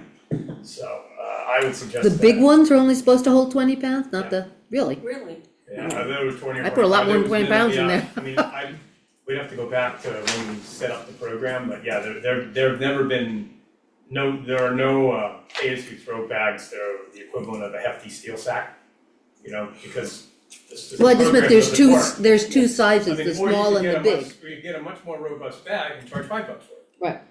But there's a small and a large size, and the large size is only supposed to hold 20 pounds? I don't remember about that, I have to Alright. go back and look, but the original thinking was, yeah, you wanted them around the 20-pound, 25-pound tops, because Makes more sense otherwise for the small the one. math program Yeah. doesn't work. Okay. So what are we comparing that price to? Are we going to collect every penny that we put into the trash, or is? Well, the original proposal was that it should self-fund itself. It hasn't done that in No. We're running about years. a 30 to 35% supplement from tax dollars on the transfer station. And it's probably time to review prices for everything we dispose of. Solid waste, I mean, construction I know is just, they do the best they can, but it's really hard to tell. And then, other stuff, I mean, we are half the price, tire disposal is half the price in Canterbury as it is anywhere else. Like, if you have a set of tires put on in the shop, they charge you $5 a tire. Canterbury charges $2. So I think it's probably time to review the cost side of it, because it hasn't Oh, yeah, gone up well, in a very long time. yes. And the other question I have is, does every town take construction lists? Deerfield just canceled theirs. Cause you can drive to Concord, right, and just pay. Yeah. You go over the scale and you pay what it costs. Or you can go to Casella up in Belmont. Or is that Casella? Yep. Yeah. Yep. Yeah. Yeah, You've the already gotten the facility in truck, it's Belmont not a big takes, deal. takes C&D, and they actually take, household has. Oh, it's just a pain to go, cause you sit in the traffic line and wait an hour to back in, and then. My Yeah. Canterbury's great. It's probably worth a review to see what we take, why we take it. Mhm. How does what we take in compare to what our fellow towns do? And then, you don't wanna make life hard for everybody. Are you volunteering to review those costs, Bob? I've looked at it for a long time. The last time I did I that, would help you we if ended you up want as big to. as you throw. But I would certainly volunteer to have a look at what that entails. Yeah, I would help you with that. okay. You can see that solid waste increased by $3,700, cause the per ton cost at, to get rid of it, at Wheelabrator is $100 a ton now, and there's gonna be a $3.50 per ton surcharge, which we will invoice the state and get back, but we still have to budget to extend that, so. Pennacook Rescue, I got information from them today that we will probably be looking at $195,000 this year. They haven't come to an exact amount yet, but their total operating budget last year was $650,000. This year, they're projecting it to be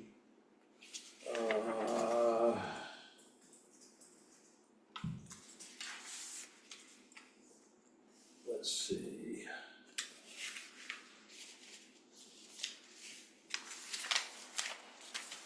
$800,000. So Last year was what, Ken, please? last year was $650. Yep. And that was after their truck. Yeah, last year was $650, it was their operating budget, and they used $63,000 out of their cap reserve accounts to help fund that. They're not gonna do that this year, they're not gonna take any money out of their cap reserves. And they have a projected payroll of $800,000 this year, So last year was 650,000 plus 63,000. plus the Okay. 63, correct.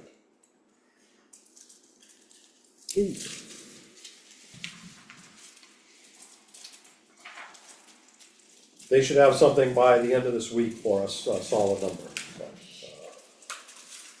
Again, the library, you can see the wage lines. And then there was a correction, the dues, meetings and education did not go up. That was a mistake on our part in the budget, so that should be a 0. This is in the library, in the Yes, spreadsheet, so. Yep. and it's 4550.4. Okay, yeah, cause it was like, so It was 800 and I think it was just a typo, and we got an extra 0 in there. Putting back in.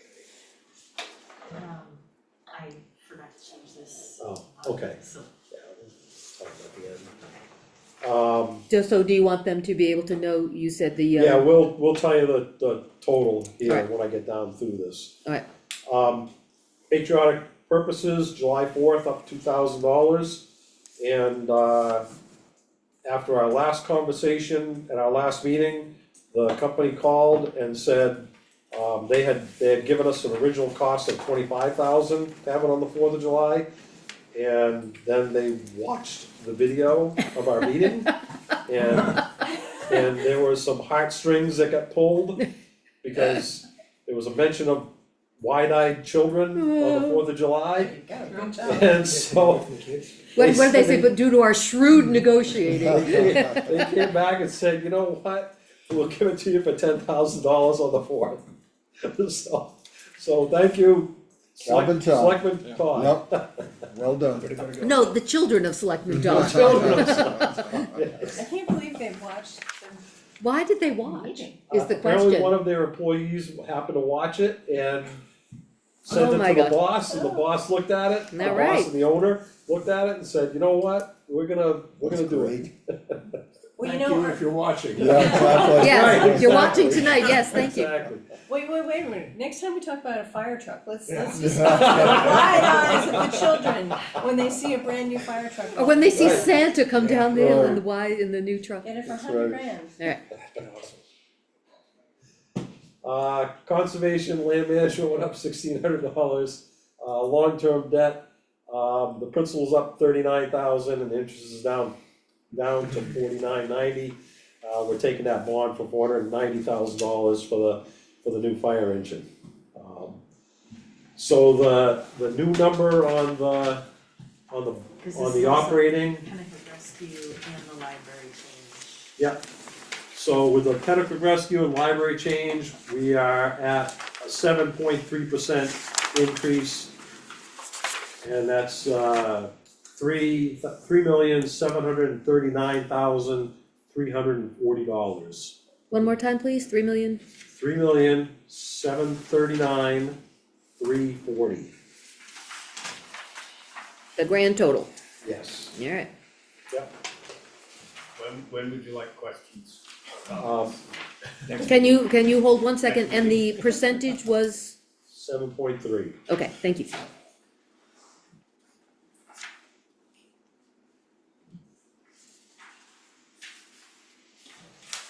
We all set for questions?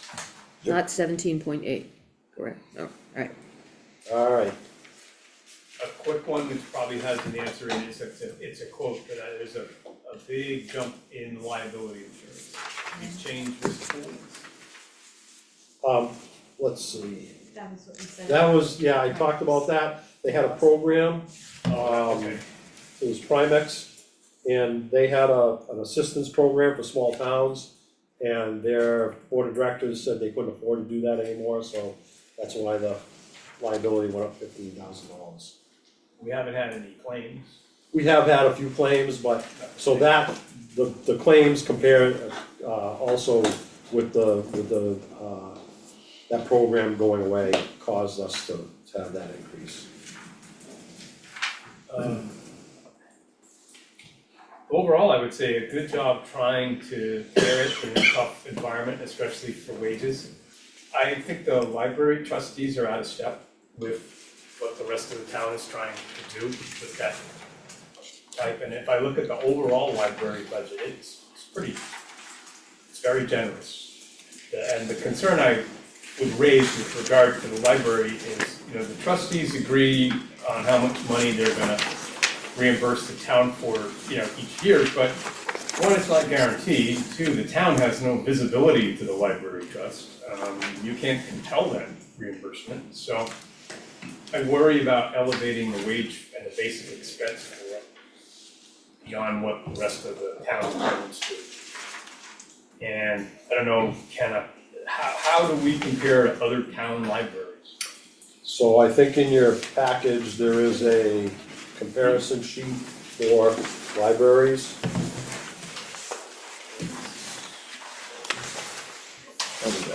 Of all, Library comparison. we're significantly more than the other towns. Yeah, and that was done. That was from,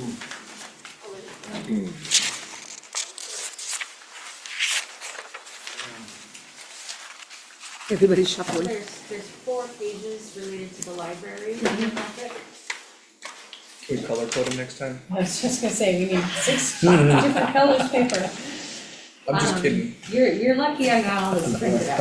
Also, that warrant article for the copier, there's a reason for it. Yeah, I couldn't use the copier All right. again today for this, so anyway, there's 4 that's pages. capital, So that's there is- library, okay. There is one titled Library Comparison with Other Towns. And again, this was, the library sent us a email link to a, comparison.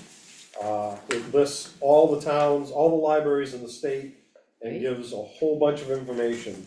The latest was, 2024 line, 2024 fiscal year. So if you look at that, I put this together because these are the towns we use for wage comparisons for the rest of the other employees. Yeah. So you can see if you start at the bottom, the library operating expenses, Andover was 53,000, Chichester was 101, Canterbury's 302, Dunbarton's 121, New Hampton's 97, and Webster's 62.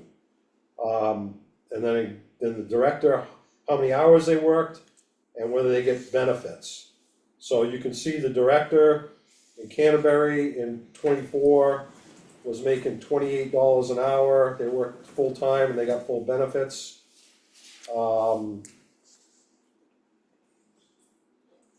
So moving across, the only other library that paid a little bit more than that was New Hampton, and they were at $30 an hour. The proposed wage for the director this year from the library is $34 an hour. I don't know what the proposed wages are for other towns. Again, this was 24's numbers, so, there have been changes, but this was how we compared it last year. So if I'm reading this correctly, for a children's librarian, only Canterbury and New Hampton have one on this list. Correct, And then we have 3 circulation library staff? yes, Yeah, yes, No one else has additional staff, that's except according for to New that, Hampton, who has a historical library. right, according to that spreadsheet we got from the library, that's what we got. Oh, don't the others have library assistants? There's Oh, yes, okay. all the way across except us and New Hampton. Right, What's the difference between a library assistant and a circulation library? I don't know, there's no job descriptions that went with that spreadsheet, so I'm not sure.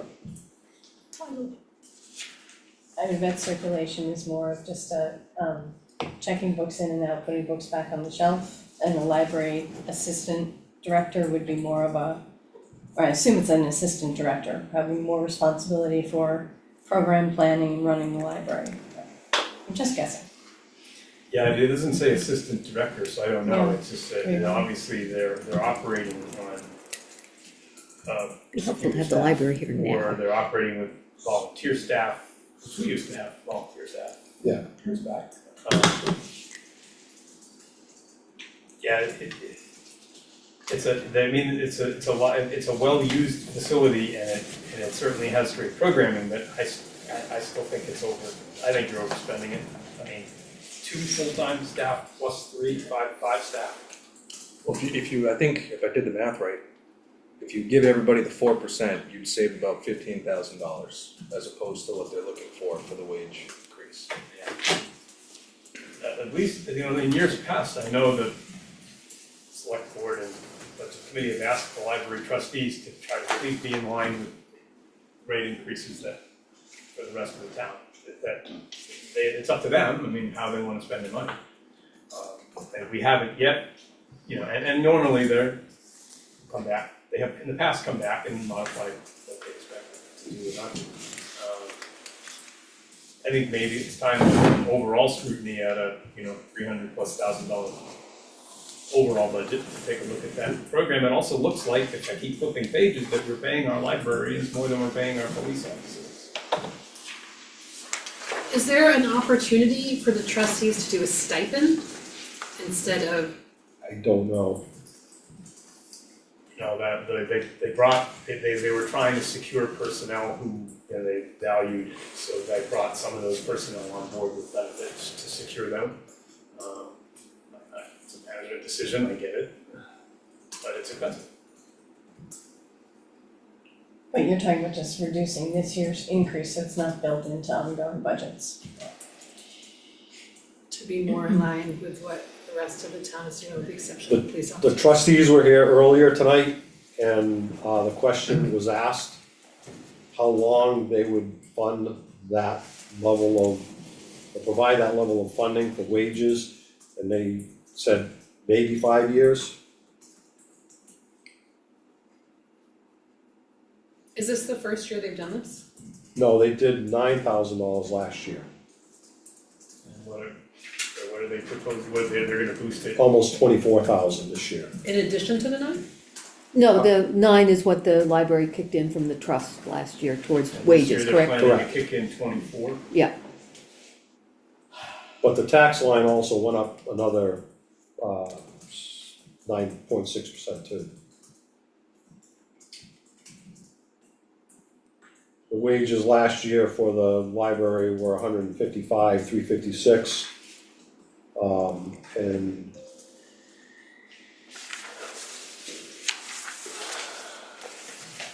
This is on page 11 of your budget. and they're proposing 170,302 this year. An increase of almost $15,000. That's the tax side, not the trust side.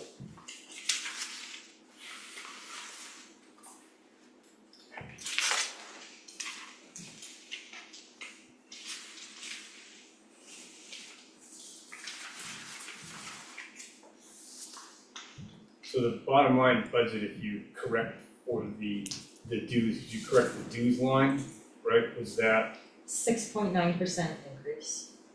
so, and the total expense is 320,552. Do I have that right? Total library? That's. Are you counting the trust and the taxes? 'Cause I'm looking at the amount of money that we are gonna budget for the library expense. you're looking at line 4550? I'm looking at 4550, total library, that, without the 8,000.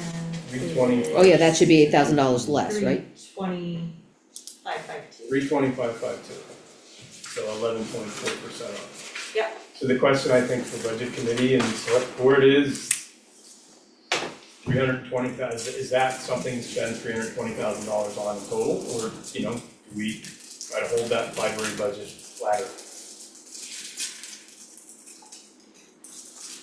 And, the town, we have no control over how they spend it, we just appropriate, that's the bottom line budget. So you can appropriate it at whatever level that you feel is reasonable and defendable, and let the trustees sort out how they wanna do it up above. So in the budget I put together with some reductions from the 4% to the 3% increase, I cut that wage line, that 4550.1 to a 3% increase. And it goes from, last year's was 155,356, and 3% would be 160,016. So the bottom line would be 310,266. Isn't part of the increase that they've added another part-time person? I thought there was a new assistant Lauren, yeah. children's library. They do have an additional employee, yes. Yeah, and I had a note on mine, I forgot to ask. So is. And she's like 5 hours a week at $20 an hour, right? Yeah, So it's pretty minimal, but it's still part of it.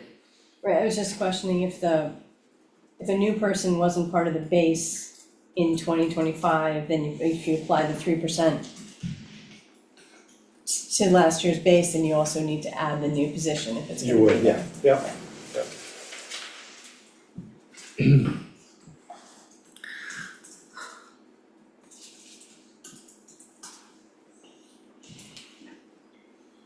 Why is it we don't have this structured in the way that Bob was just referencing, where the town says we can afford to provide this much support to the library, and trustees, if you want to augment it, go for it, build on top of that?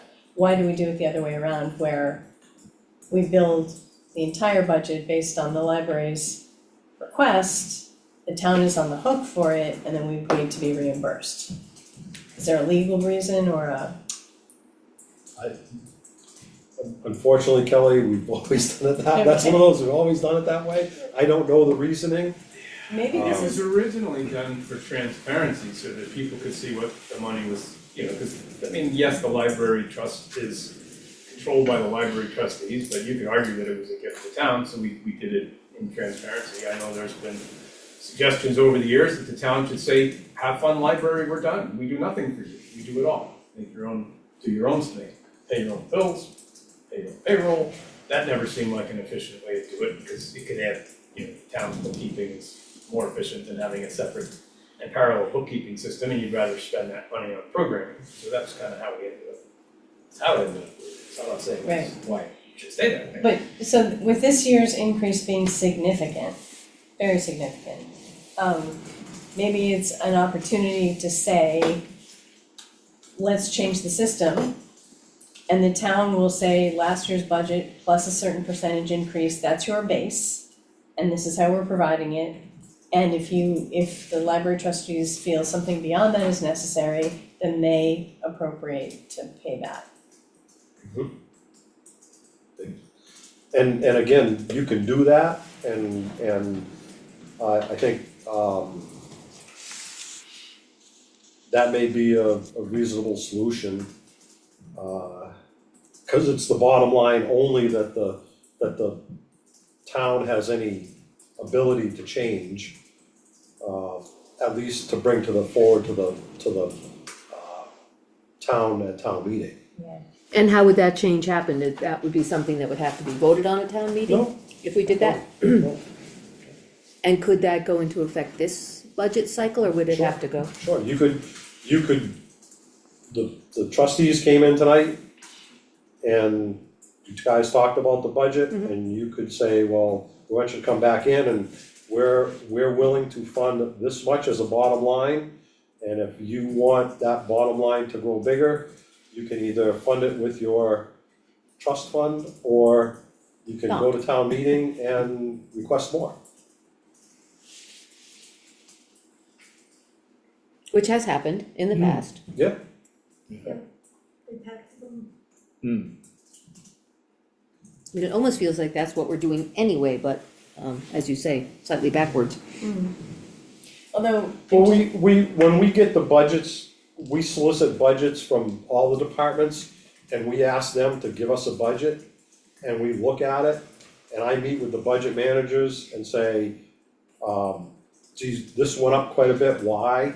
And we talk to them about it, and we did that with the library. Beth and I met with Rachel. Yeah. I had some questions about wages, I asked, they gave us their information, and then we bring it to you guys. I met with the road agent, the police chief, and the fire chief over their budgets, and before it became part of this, we reduced some of the lines, just because I had some questions, and we changed some of the lines because I had some questions, and we were able to look and we found money in different places and things like that. So, it's a process that we try to work with all the department heads, more or less, what do you want? And then we look at it and say, okay, or no, this isn't okay. Well, and if you look at the library budget too, the place where the increase occurs is only in wages. Most, except for telephone. Yeah, The rest, Rachel was very clear that the rest of the budget she kept, or and they was were kept very, at zero. yeah, they were very upfront with us, they said, we're not gonna raise our budget this year except for wages. The same thing the police chief said, we're not gonna raise any of our budget lines except for wages. They have no control of dispatch, so that was that, but the rest of their budget lines, they're all the same. And that's, I don't find public safety and library to be sort of equivalent functions for the town, right? So we can't hire police officers, so we have to do a step increase, we have to be able to attract public safety officers. We don't have to be able to attract extra children's librarians, it's nice to have them, so it falls into the need to have, nice to have category, and I certainly don't suggest that you cut dramatic funding off of a library that runs well. I just know that in 2023, we spent $279,000 on a library, and I think in '23, we had a good library. So going into '26, do we need to spend 50 grand more? Agreed. And sometimes hard choices have to be made, right? Okay, lose a staff person. The town's also done a really good job working really hard to keep the government as part-time as possible.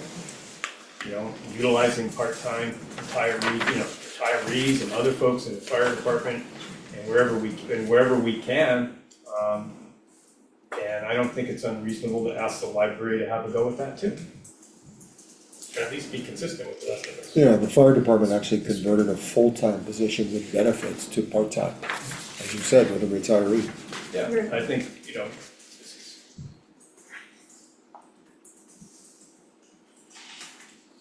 only thing, I bring up the library because it's an outlier and it doesn't look consistent with what you're trying to do with everything else.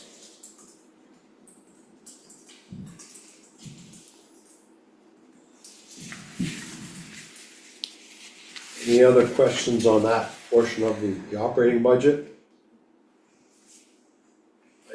We'll move on to warrant articles. The highway department needs a slide-in water tank, the water truck is not functioning anymore. In your packet, you did get a list of the vehicles.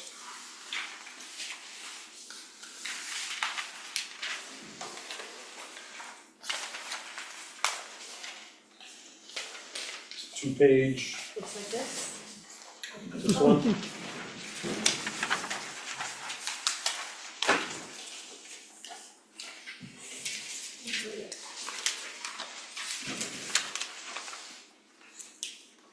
The water truck was a 1978 GMC C600.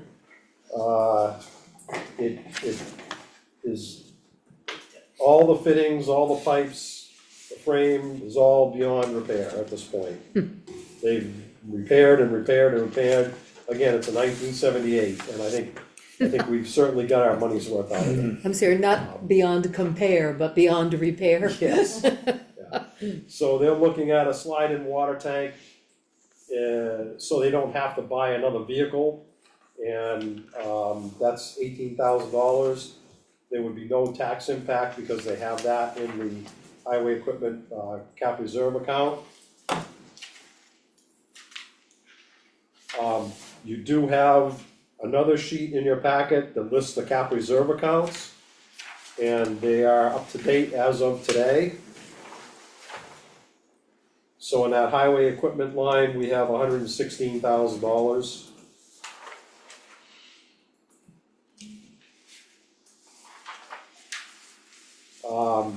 The next line, the next thing would be replace T1, which highway, again, a highway, it's an international, it's a 2011. And that one is,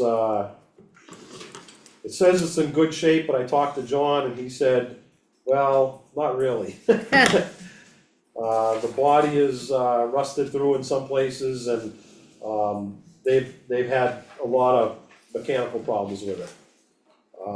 That's with the T1? That's T1. Yeah. Yeah. So he would like to replace that this year, or 2026. And if the problem is that even if we replace it, we order it in March, we typically don't take delivery from the manufacturer on the cab and chassis till, August. And then the, equipment provider for the dump body and the plow and everything usually takes sometimes 6 months to get it back to us. So we're looking at, it would not be in service until January of 2027. So we're looking at another full year of having to run T1. Are we still plowing with the 2005 Sterling? We are, and we will not replace that with another big dump truck, we'll replace it with a 550. That's, John's plan is to say, he doesn't need that third big truck, as far as the big trucks go. So we're plowing with 5 trucks now, do we have 5 people We have- plowing? We have 5 plow routes and we have 5 people to plow this winter, Well done. holding our fingers crossed. Try them out Yeah. tomorrow. Do we want to retain those people? Pardon me? Do we want to retain those people? Well, we only have 2 full-time people out of that 5. One is a part-timer and the other 2 are seasonal. So Are they in the 4% range? that's what we're at, we're, yeah.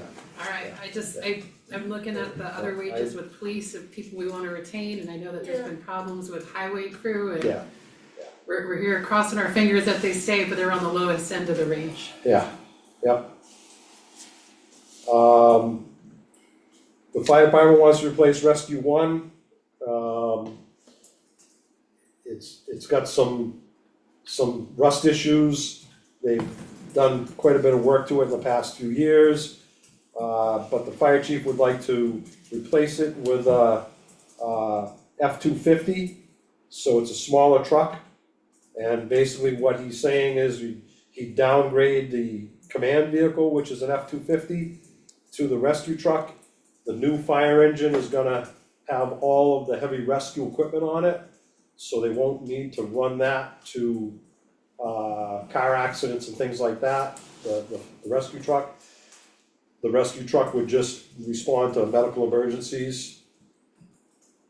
So they can downsize that to an F-250, and it would be a little less than $100,000 to buy a new command vehicle with all the accompanying radios and lights and equipment, so. And you can see in the rescue truck cap reserve account, we have $180,000 in there, so we have plenty of money to fund that. And the plan would most likely be to drop, we've been funding that, with $12,000 in the cap reserve account, we've been funding it, and the idea would be to drop that amount, so we don't spend $12,000 on it every year, putting money away to buy a new vehicle, Then you're gonna roll it into the fire truck cap reserve. probably, yeah. So the Right, fire because- truck, you could take the old rescue truck and have Big John put a plow on it. We talked about that. What has it got, 30,000 miles on it? I don't know, well, let me see, what does it say? 34,241. Yep, No floorboards. yeah, That sounds well done. Something stop on a slippery road. well, you can see that the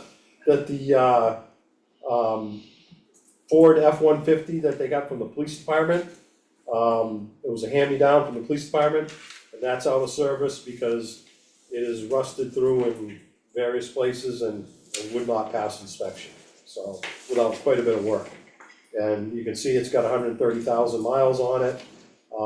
It didn't cost the highway department anything, like I say, it was a hand-me-down. So he said, I really don't think we should spend the money to fix it. And so when the rescue truck goes out of service, maybe we can do something with that and hand that over to the highway department, so. So one of the things that is concerning about this list is as I look through and I look at the estimated replacement year and the condition that they're currently in. So we have 2 Ford Explorers that are in good condition with fairly low miles, due to be replaced this coming year, but when you go down to the other areas, it's fair, poor. Like, why aren't we helping out with some of those and maybe doing a couple more years out of these cruisers? So that was one of the questions that the Board of Selectmen had for the police chief earlier tonight, was if we could put off replacing at least one of the cruisers. We did buy one already of the vehicle, because he had money left over in his budget, in his 25 budget. And so we bought the vehicle, and this year, in 25. So it's already money that's been approved, so we thought, might as well buy the vehicle and then at least have one. And the topic of discussion earlier tonight was, could he put off, purchasing another one next year? And he said he would look into it, and he thinks he could. I mean, I appreciate the effort by Chief Gamache and Chief Crotty, right, because they're being pretty darn good stewards of the budget funding and creatively thinking about how to do it. I know we're putting more miles on the cruisers and using more fuel because they are now commute cars, right? Right. Because it basically, They take home. in order to keep a police officer, you have to give them a company car. That was a big incentive too, yeah. It's a big incentive, so, and Scott, you feel free to yell at me, but, could we not just buy them like a Toyota Corolla to commute with? And then have them, I mean, you could buy 2 Toyota Corollas for the price of 1 police car. Right. That did So come up. here would be the problem though, as soon as they hit the town line, what happens if a crime occurs? They're on duty as soon as they're Well, on town line, Before they took right? it home, what happened? Right, but yes, I grant you, as soon as you hit the town line, you could respond, but in the years when they drove their own cars, they couldn't. True, yeah. I don't know, it was just one of us, a thought that said, no, you could get a. Yeah, it is now the standard in law enforcement, that's, what we've been talking about all night, recruitment and retention, so. I have to tell you, having commuted one for a few years in a white Ford Crown Victoria, it's the worst way to go anywhere. Now they've actually experienced. No, I didn't mean because it was an uncomfortable car, I mean because everybody suddenly looked in their mirror and slammed on their brakes in Yep. front of you. Yep. Or they drove 5 miles an hour under the speed limit in front of you on 2-lane road. Remind me, I'll tell you, police academy, I broke a Ford in 2 during heat op week, so it was good, a lot of fun. Alright, Moving down cap reserves, you can see 141,000, and we added the fire engine for 50,000 a year to start putting away for a new fire engine. As we've discussed previously, that probably will not be enough, so we'll have to revisit that at some point in the future. Can I ask a question? Sure. Hi, okay, so we were talking about the library and line 4550.4. There was a mistake, and there's $7,200 that we should have a line through, is that correct? Correct. So if that line were through, then wouldn't the total be reduced by that $7,200? Yes. Okay, so the actual expenses are going to be like $5,000 instead of 12,000 something? Am I right on that? Well, if you're adding up.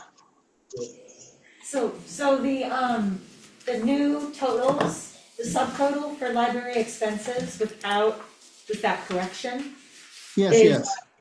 is $275,756. So the difference from 25 to 26 is actually 17,785, which is 6.9%. And then on the line below that, for the library as a whole, including the trusts, is $320,552. the increase is 32,731, and the percentage is 11.4. Well, at the possibility that I will get murdered, what would happen if the budget committee said, we're going to put a limit on the budget? That should be, instead of the 9 or 10 or 11%, it should be something less. I mean, we could talk about the amount, but we didn't come up with anything after the discussion about the library. And so sometimes I feel like we need to come to a closure on what we've decided. And I didn't think we decided anything on that. It was just a lump in the air, and we'll come back to it, I guess. So how do you think we should handle that? I would go along with you on that one, Bob. I'm comfortable if the budget committee makes a recommendation to the selectmen that says cap it here, and then let the trustees work out how they wanna spend it above the line. I'd be comfortable providing that guidance for that recommendation. That's, those are the kind of recommendations I believe we look to the budget committee for. And Well, that's why I thought I was here, tell you the Yeah. truth. Thank you, Bob, you've asked the essential question. Yeah. Okay. And if we were to suggest a cap and say the library could fund more from the trustees could fund more above that if they wanted to, are we putting at risk any amount of reimbursement we would have still been expecting? Like, No. do we need to, I don't know. does We don't know that. does the We don't know cap that. that we offer need to be all the town can actually afford to spend if there is no reimbursement?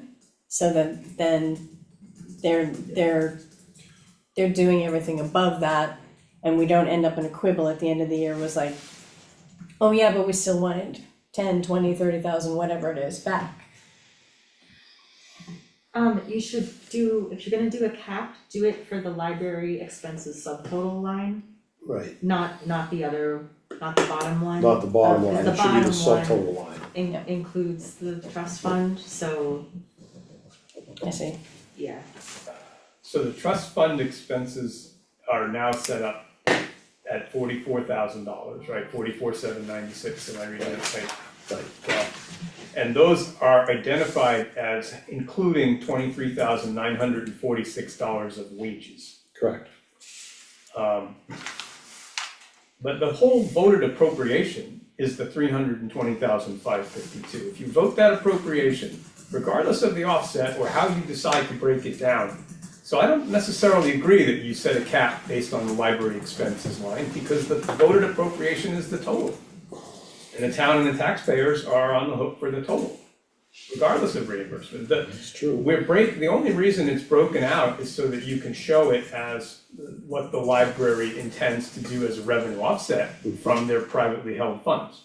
Which is great, but it's a revenue offset. So I think you have to work off the whole expense, because they're gonna spend, if this went in this way and the town approved it, you'd spend $320,552 of town taxpayer money on the library. And then the plan is to get, 44,000 of it back as a reimbursement from the trust fund. So I think you have to look at the bottom line, not the library expense line.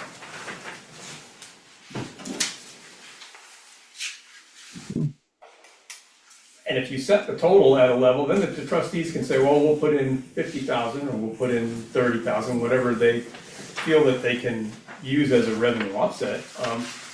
The challenge with working in this format is that you still have elevated the wage floor to the point where, next year, even if you did a 3% increase, that 3% increase is on a much higher floor, on a much higher wage floor. And there's no particular discipline that I see here in either staffing or wages. It's, it's a good program, but it doesn't feel like they've made hard choices in terms of staff or hours of operation. It doesn't appear that way. So it's not none of that part of it I have opinions on, but I do think that it's that line that you need to look at. Because with the way that you said it, it's like if the library came back to us and just said, we're not contributing anything to the trust funds and we're just gonna get rid of that 44,000, then that's the same. That's, like, they would still fund that, and they would still say, this is what we're paying our people, it's just that we would have it on our books that like at a certain point, we've run out of the budget and now we're going over the budget. It's really just a bookkeeping thing, and I don't agree with that part, that you shouldn't be looking at that line. I'm not suggesting we don't look at it, but I think it goes back to Kelly's challenge with the format. Because right now it becomes problematic when we're having this kind of discussion to have this type of a format. Because I mean, how do you figure, if you vote, if this budget passes the way it's been presented, right? Then you add 4550.39 adds to 4550.1, right? So then that's the total payroll and personnel expense. You're gonna be paying people that much money. And you're gonna be raising taxes to pay that. So yes, right now it's broken out that says they're gonna contribute that towards the wages, but really that's a backside reimbursement. But you're not gonna raise taxes for that, because when we put in the forms for the DRA, we do we show the revenues. So True. To the DRA, it evens out, and that's the number that they use to calculate taxes. But if the library trustees in the subsequent year said, hey, we didn't have a good investment year on our trust funds, so we're gonna give you nothing. That's true. We're gonna give you nothing, or we're gonna drastically reduce the amount that we can't contribute as much as we would like to do. Then you still have a staff that has a floor of wages considerably higher. So I think if you're managing expense, you have to use both. You're right, you're not gonna raise it by you raise it by taxation and you offset it with revenue. So yeah, when you do the, whatever it is these days, the MS5, whenever you do the form, you won't raise that money because you're anticipating it coming in from the trust fund. But I still think the total library expense is 320,000. That would become the voter appropriation. And we still do have to keep in mind that the trustees have said it's a 5-year commitment, not in perpetuity, like we had had heard at the beginning, so.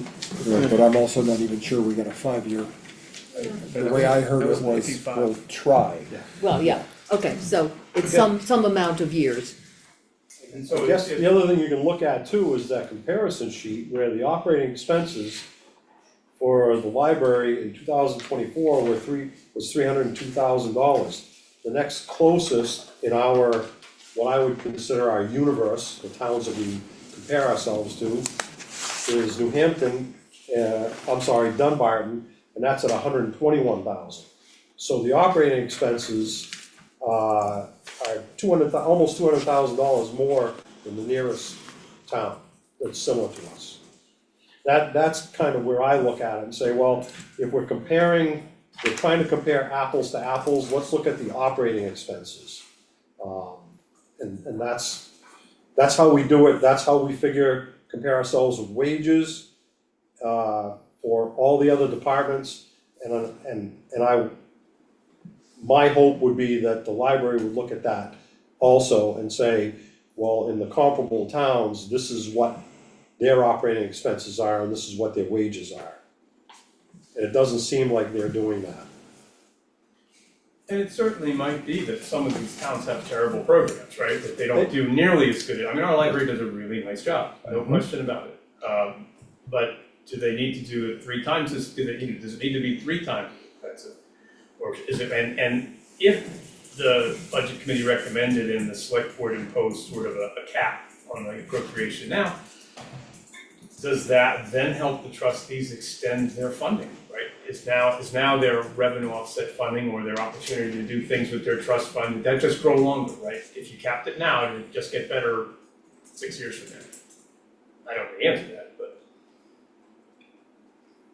I think another question, and I don't see it represented on the library comparison sheet, is how many hours a week is the library open for service?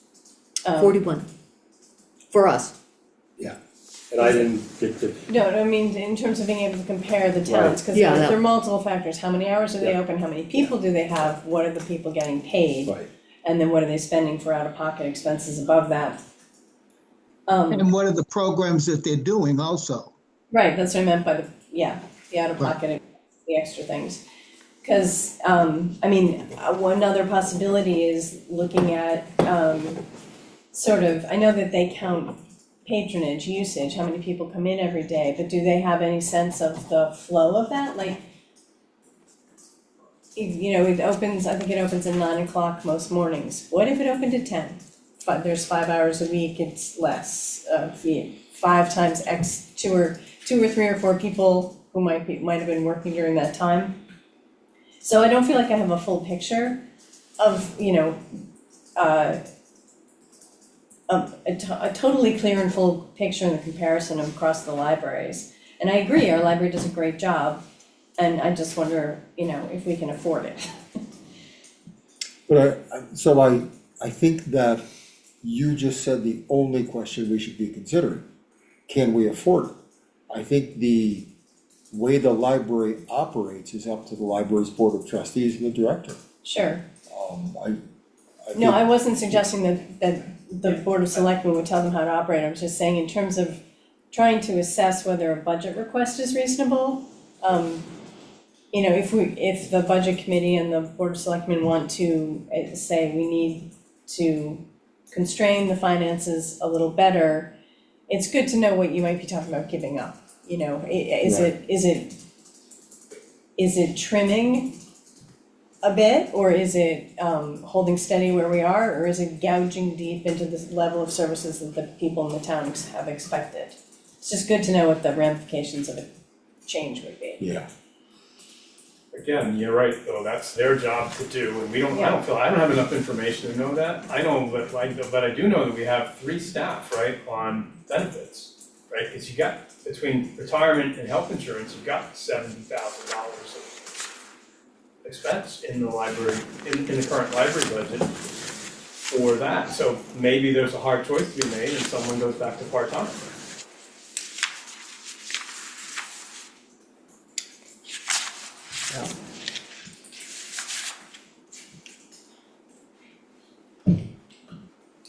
So would you recommend, would the budget committee recommend that the library budget stays flat to 2025? Is that fair, or is it that we would recommend that it increase at a modest percent? Because other departments are up and down in different ways, so I don't know how to do that. How would you choose, what would you use as your basis for coming up with a number to say this is how much? Could look at the total average increase of each department for the year. And, you know, and then, so see what they are, if they range from 2.8 to 6.4%, depending on the department. And then come up with use a median. I think that's tricky because I think the police is like 9.8 because they're doing their proposed wages. Yeah, that methodology assumes that everything was accurately and appropriately budgeted in the prior year. So I don't know that, I'm not sure. Big assumption. And there are changes in the overall departments of things, uncontrollables, right? The police have no control over dispatch, right? Right. You get charged that, they have no control over Pennacook Rescue, whatever the ambulance service charges. So I think you have to go back down to a wage increase. So I think what I might do is put it at your 3% increaser that'll cover their wages, leaves everything else controlled, everything else that's controllable flat. yeah, and that's, in my reduction budget, that's what I just did. I said, well, if everybody else is getting 3%, and I just went to the town portion, not to the trust portion, and I reduced the town portion of wages to the 3% increase. Excuse me, and it reduced that amount. The total amount, I guess the subtotal would be 265,470, and the total amount would be 310,266. Ken, did you email them that reduced budget that you, Pardon me? That's a pretty modest reduction. Does your 310 include the $8,000 correction? Yes, that includes the $8,000 That's a reduction. pretty modest, that's a Yeah. pretty modest cut. It's an increase on the town portion by 2.9% and an increase on the total overall budget by 7.8%. Do they have that, you emailed that to us this afternoon, but do I they, emailed that reduction to you guys, over the weekend. yes, I did not send it to the budget committee. okay, I think I sent them, Oh, did you? The Yeah. reduction budget? Okay. Alright. We didn't print it out though. okay.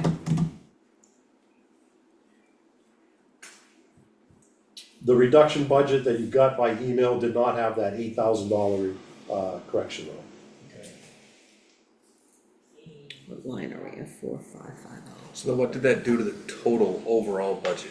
That brought it down pretty good, didn't it? So with the reductions that I came up with was a 6% increase. That was at 3% wage increases for all departments except for the police department. I kept the police department wages the same, I did not change that. What's the percent difference from 3 to 4%? On the, Overall budget, if you go with a 4% wage increase across the board versus Oh, 3%. we have them both. it was I just don't have a computer. 7.3%.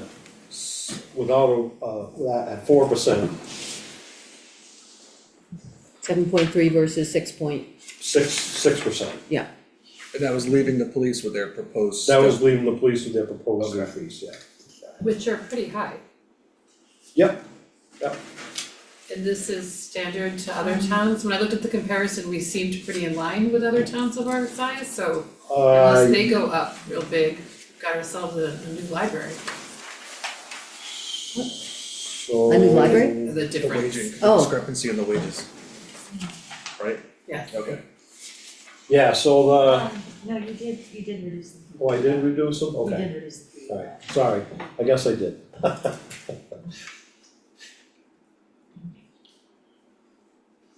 Because I think a big part of the budget too for the next year is we have to be cognizant of schools in the district and what, you know, we might have to be a little bit tighter than we wanna be based on what's coming down the pipeline. Oh, yeah, I did, thank you, That's what I thought, I just wanted to I couldn't remember, be sure. sorry. 4550.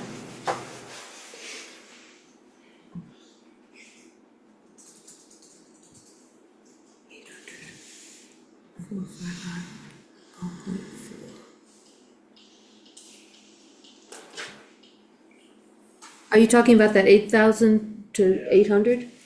The proposed, the reduced one doesn't, it still says 8,000. Correct, the one the one you emailed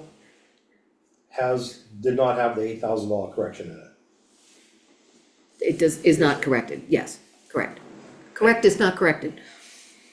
Okay, In my ongoing quest to be extra popular around town, here's an idea. Why don't you just make this simple and say, last year's budget is $287,821 for the library in total, including what the trustees were gonna fund and what the town was gonna fund. And just round it up and say, work within $300,000, call it a day. However you guys wanna distribute it up above, that's great. But that's the cap. But does that stipulate how much does that mean they're still putting in the 24,000? Or? We don't know yet. Yeah, I don't know, you're right, that does complicate it. That's right. and there's no other department we're saying that That's to. why I wanna use the expense line. Yeah, Right, Alright, Yeah. then if you do it on the expense line, you still have the issue with the board when they run out of money, but then you say, okay, last year's budget was 257,000 on the expense line, so just cap it at 260 and call it a day. 265, whatever number feels suitably even and reasonable, and say, within the town expense portion, here's your limit. If it was 265, 470, that's 2.9%. Perfect. That's with the 3% Mhm. wage increase versus the 9.6. The only thing I can say is if you don't force it down harder, then you don't make, there are no choices to be made in terms of staffing and personnel. If you think it's over generous in terms of what you're spending, or if you think the staffing full-time versus part-time isn't the proper ratio, the board's not driving any change there. But again, I think that makes the point, and at least it becomes then consistent with what you're trying to do elsewhere. As a budget committee member, I would stand up at town meeting and say, this was our recommendation to the selectmen.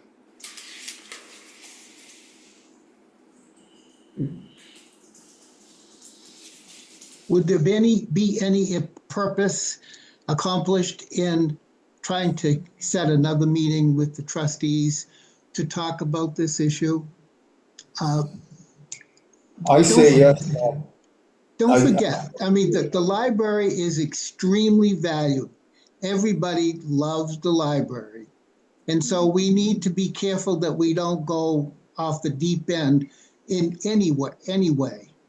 But it seems to me a discussion along these lines would be helpful between the selectmen and the trustees to say, okay, you came in, the budget committee came in, and now we need to see if we can come to a kind of compromise on this increase.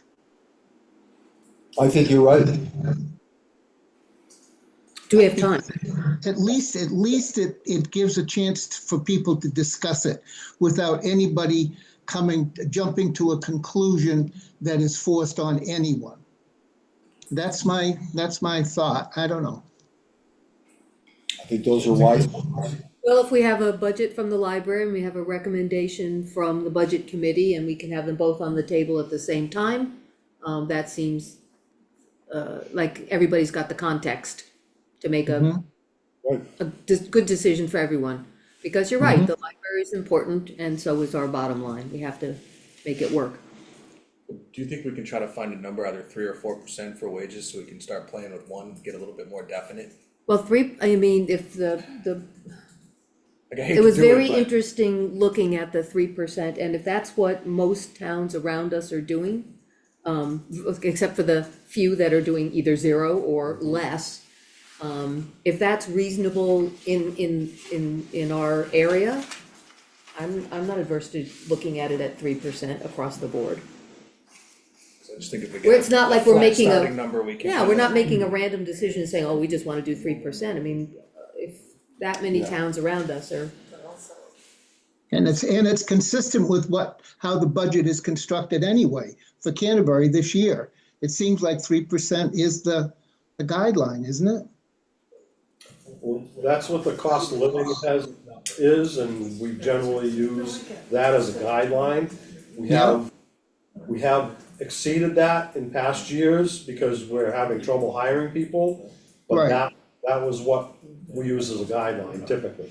I think we're having Yep. trouble hiring people anyway. Yeah, but it's not just us. Well, No, it no, wasn't- no. I believe there wasn't a major difference between 3 and 4% wage increase either, when you ran the comparisons. Yeah. I like the 4 in here. I mean, I'm honestly okay with 4 because I believe if we value our employees and we maintain them and we can keep them, the difference between 3 and 4% isn't astronomical. And, you know, I think the people in this town work hard and they deserve to be compensated, and I think it's easier to compensate than it is to constantly recruit. It's more expensive too. Right. Yeah. I agree with that. I could certainly support the 4%. But isn't the understanding that the trustees could say, well, that's fine, but we're gonna do an additional consideration for salaries from our trust fund? Is that right? I would like to see him do it as a stipend and keep it separate from what we pay wages as part of the operating budget. We did bring that up earlier. There's gotta be something they can do. You mean just pay them we pay them a salary and then the library says, okay, here's an extra Here's a envelope Christmas of. bonus. They cut the check, they do it as they do, and it's not factored in. Cause the last thing you wanna get in a situation is so they already chipped in 9,000 last year, they wanna chip in an additional 14, I think, this year. We talked about you're gonna get to a point where they say no more, and then it's, okay, do we cut these people's salary? No one wants to do that.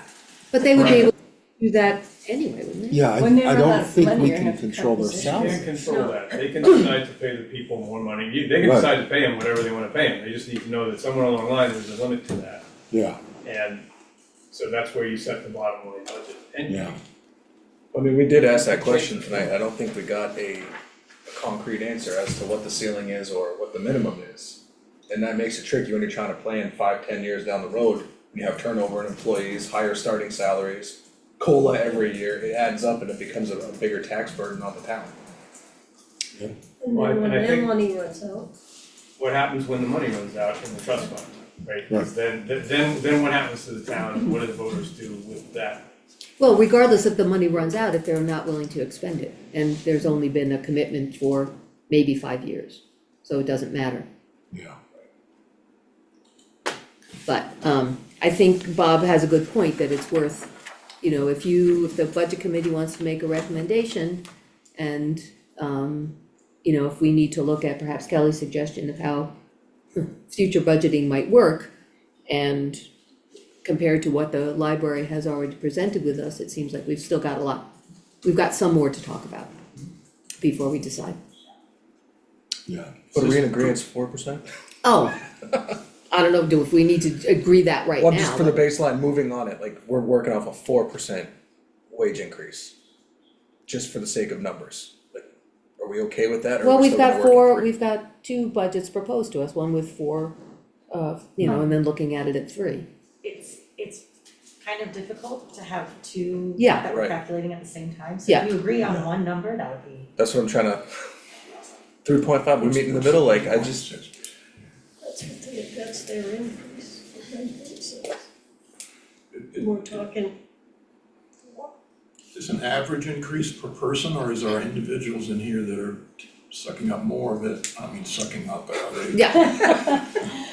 nice. Is it throwing No, it off? Is it it's throwing it off? across the board, and again, I would say, It is across the board, you think? On a- Including police, not including police. so No, not across the board. It's per Police person, board, per person, there's either some sort of raise happening, or it's just COLA. So for police and library, and I think for one other person who's getting like different hours or something, like those are raises related to that, but then for everybody else, just COLA. So I wanna know, is it 3% or 4% for COLA? Because that changes the calculations a lot every time I have to do this, so. right. okay, I don't care what Kevin, the your number- suggestion was 4? I'm okay with 4. Beth? I don't know. I would like to say 4, if it's reasonable, but, Cut the baby in half, just 3, well, 3.5. because I think, and I could be wrong, Ken, but we talked about it, it was only a difference of like $100,000 in wages, the 3 to 4, somewhere in that ballpark, Right around there. yeah. but it adds, again, we spent, and I don't need to be cheap about it, and I don't want to be, but I'm just thinking we spent a good amount of money to buy down the tax rate, and we're looking for every dollar, and everybody's, again, if cost of living is 3, I guess for me, for the I don't- difference of $90,000, I'd rather keep the road crew, I'd rather keep our police officers, and I'd rather keep people happy than constantly putting out help wanted, help wanted, help wanted, help wanted. I think that's gonna happen anyway. I just don't know if we can afford the 4% again comfortably, and I rely on the number crunchers more than my perception of things, is if the 4% is something we can do, sure, I'm very willing to keep our people happy, that's not the point. The point is, what can we afford, as you keep saying, and if we can afford the 4% comfortably, then I would say yes. We comfortably agree to buy down the tax rate by spending a good chunk of money. So I And I think think if- that people who are here, who are working, who are, getting a salary and the cost of living increase, like everyone else around us, and that's 3, So you're saying 3.5, wanna meet in the middle? sure, 3.5 it is? 3.5, Yeah. alright, The way you look at it is cost of living adjustment, right, COLA, right? Cost of living adjustment, everybody's rate goes up. Then you have people for whom you make a salary adjustment by position or whatever, Yeah. separate from Right. that. which we're doing, Here's the only thing that I would think about is to look just a little further down the road and note that in 2027's budget, we're gonna be looking at a $4 million operating, Yeah. right? Cause it's So it at just 3.8 now. Yep. And, a long time ago, some of us wore helmets and hockey masks when we broke the $2 million. Right. Yes, we did. And it wasn't unfortunately that long ago. No, it wasn't. So one way to help pay for that, I would suggest is the police cruiser at 66,225. That'll take a big chunk out of it. Well, as we Yeah, I discussed think with the if chief, you're- he'd yeah. rather put it in the people than the Yeah. car. I'd rather invest it in the people and let the car hang on a little bit longer. Yeah, oh yeah. Does What taking that out make the 4% increase more reasonable? We, It'd have to almost run be the numbers. All right. Yeah. Yeah. that'll take more than the time we have right here. Oh, yeah. Yeah, Yeah. can we, so I think the budget committee recommends that you cap the library wages at the 3-point mark as Ken recommended, giving the expense line at, what was it, like 265, call it an even number, but we recommend a revisit of it, and then, I think, is that where you were at, Bob, revisit, rediscuss with the trustees, put a cap on it. Yes, But it would only be 3% if we decided 3% across the board for everybody. If we decide 4, it would be 4 for the library as well. Yeah. Actually, I wouldn't even discuss that No, with the yeah. trustees, I would discuss 265, period. Here's your bottom line, here's your town expense You line, decide how you you're, fit how you yeah. want it in there. Yeah, I think that's how we proceed, that's our job. Yeah, that's Is your the job. bottom line. You don't have to figure it out after Right. that. Can we talk about the Packer truck? We're not really buying one for $150,000 this year, are we? So the current Packer truck has 32,000 miles, but 50,000 hours. The, hopper is rusted through again, so it will need to be replated. The turbo is making some noises that it shouldn't be Random noises. making. The selectmen met last week and went over the whole Aries report, trying to decide how to move forward on that. And the thought was to buy a Packer truck to replace the one we have now. And, they have, we had a person that told us that we could, run an electric hydraulic pump with some fittings that would stop the truck from idling all the time for around $20,000. 20-some thousand, yeah. So the thought was to purchase a Packer truck, a used Packer truck. I had looked online, 120 to 140,000, something like that, so we figured 150 would be a safe number. And then, further study the Aries report to determine whether we should start putting money away into that, transfer station upgrade fund to look at a, possible compactor, whatever. Some of the recommendations that Aries made. But that the truck and the retrofitting it to run electrically would extend the life of the used truck. So we were looking at And it one would- like, Wouldn't it extend the life of the truck we got? I think it didn't We've sound welded like bottom the of truck deck that we've together a got would couple be times like, already. Yeah. We be welded the worth it. bottom, we fixed the rust a couple times already, and it was a pain, it was difficult, but it was also a few $1,000s. We put $10,000 into it this year, and at what point is there a turnaround on that? Yeah, it's what, I'd go with you 27 guys years on old? that Yeah. one. Yeah, it's almost 30 years old, Bob. So Oh, yeah, no, we I think remember when it's, we bought it. yeah, it's end of life, Bob was still here. yeah. So that's the question, that was, Yeah. I think it honestly buys us time to figure out the dump issue. You know, that gives us 3 more years of using the wheelabrator, reliable transportation, we're not buying containers and trucks and Yeah, no, packers. the main difference is if you could drive 6 miles to dump, Right, if you're gonna drive 50 miles, that's a different piece of Different equipment. ballgame, yeah. I Agreed. get it. Alright, and then, anything else on this? The waste oil burner, 20 grand, or we, so again, that was a question, I know we talked about that last time. I know there's some questions that came up about it. Certainly, could we not buy one and hope that we have a vendor or somebody that keeps taking it, yeah. I'm not sure what the options are. What if we didn't take it? Take used waste oil? Yeah. What would people do with it? I don't know. Probably hide it in their garbage bags. Put it in Yeah. Yeah, no kidding, Backyards. Yeah, Really? dump it in the not a good idea. They put it on the dirt roads, keep the dust down like my grandfather used to do. Exactly, Chase, did he? Take empty laundry Yeah. detergent. Just give it to you. Dump it in the cat litter, Hmm. throw it in the. But you can't put it in a green bag because it weighs more than 25 pounds. Yeah, and the bags were. I'm gonna check that. Bags are awful. They are. They're terrible. It's all right, we'll work on Look it. at them and they split. And the other one was, to establish a police department restricted fund, which would, do away with the off-duty details in our operating account.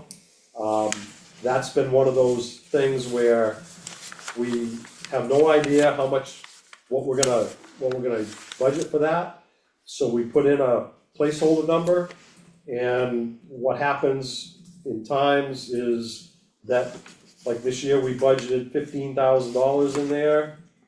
And we have spent,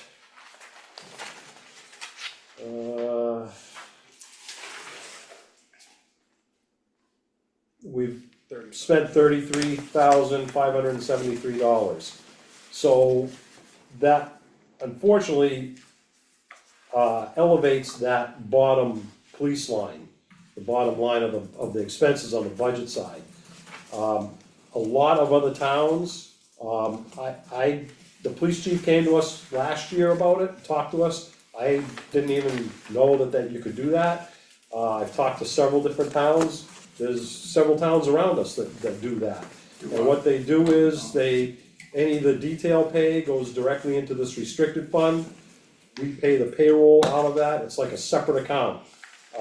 It doesn't hit the general ledger. It's a separate account, and we pay the payroll and out of that. So And it's then- like pass-through money, it doesn't go out unless it comes in Correct, first, and so it just correct. doesn't show in the Correct, budget. it's Can a we do due that to with the and due library? from, pardon me? Can we do that with the library wages? I don't know, I don't know. What are these off-duty details in general, that there's So when such an there's increase? when the tree company hires a police officer to do a detail on the side of the road because they're cutting tree limbs, or a power company hires them, those are what those details are. And Right, those tree track companies it don't in reimburse us for that They, time? they do, They do. that's what, Oh, okay. so It's just a they, different we way of have, handling the money. money on it. we make money on it because we charge for a police officer's rate, a cruiser rate, and then an administrative fee tacked onto that. So any money that we gain other than wages could be used to buy a new police cruiser, or buy new police, bulletproof vests, or new radios, or anything like that. They use it as a So why are equipment we, fund. I'm confused, why are we establishing a restricted fund for that? Because that's the only way to put the money in and out. Ah, And it gets it out of the operating account. I And it's see. just a wild Um, guess every year, right? Cause we don't know how much tree work or special events there might Correct. be. Correct, It's really zero then, yeah. Yeah, in it's just a reality, as far as pass-through. expense is concerned. Right. Can I ask you a question about the special fund? Yeah. You just said, cause we charge 3 different pieces. Right. They pay it all, it would all go into that fund? It would all go into So- that fund. So then the wages come out, so the balance begins to grow in that Correct. fund. And the rules of that fund would then allow us to spend the difference on any police expenditure we need to spend it on? It would be how the warrant article was worded, because we'd have to do a warrant article at town meeting. Okay, Other towns have given me some language that they've used. And basically, it's basically to fund, payroll for off-duty detail work and other police department equipment. I mean, it can be as basic as that. So, sounds smart. Isn't that supposed to be here till 30? It doesn't, I don't like things going off the books, basically it goes off the books, you Okay. no longer get to look at it. we keep track of it as part of the QuickBooks, like we do the escrow fund for the planning board. So we had to establish an escrow fund for the planning board because of the project down at exit 18. And so what happens is, when they get an estimate for engineering or site work or something like that, that the town may have to higher, then we pass that on to the developer. And so it's a separate account, but it's run through our And we QuickBooks. could include the information in the annual I was report, gonna say, right? how does it get reported? It's just not in the These- operating budget, but we it- can have another page that Correct, says it would be, special funds. it would, we'd have to establish a separate line for it somewhere. So it would show up like cap reserves now show up on a separate place and then it would be this. It would have to show up in a separate place. Yeah. If the state police wants our troopers, our soldiers, our police to help them with a stakeout or something, do we get reimbursed for I that time? don't think so, No, that's police, yeah.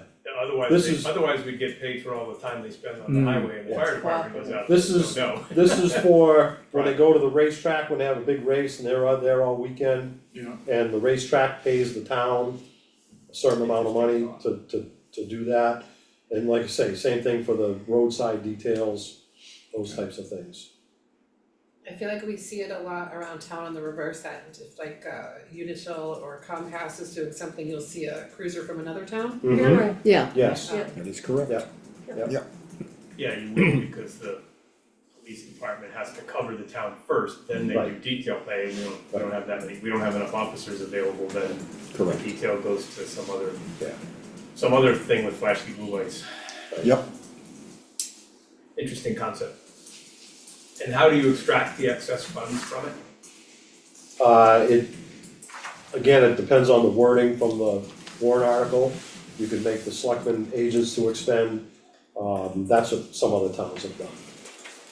You could make it that the town legislative body is the only one that can expend those funds, so every year, if you want to expend funds from it, there have to be a warrant article at town meeting. Yeah, it would have to be a voted appropriation, right? So we Right. have, you still have to appropriate if you're gonna Yes. spend, but you don't have to appropriate it if you're gonna spend it on police wages. not wages on, It's the wages, I mean, payroll tax, retirement, all that goes into paying for detail. I'd have to check on that, I don't know. A don't- creative concept in, Yeah. cleaner, probably, I never like expenditure that isn't appropriated. I understand. But again, Yeah. several of the towns are doing it, they've been doing it for many years, and we just thought that was a way to clean up the operating expense a little bit. And the flip side, you then wouldn't use that, you wouldn't use the revenue going into that fund to Right. offset, it would not offset Right. taxes. I have a couple questions that I think are very small money amounts, but they get back to the wage issue and consistency. And I'm Sure. looking at the printed budget you handed out when we walked in. On line 4150.03, the bookkeeper wages, that's only marked to go up 1.3%. So, any of the ones that are less than 4% are because of a change of hours and how we calculated it. And so for accounting clerk or bookkeeper wages, it's 1.3 because we were budgeting Too much. too much, Yeah. basically. You Oh, also okay. outsourced payroll, right? So I'm Alright. assuming that changed. That was me, Honestly. that, it's my time that got saved, but I filled that time with other things, so didn't actually end up saving us money.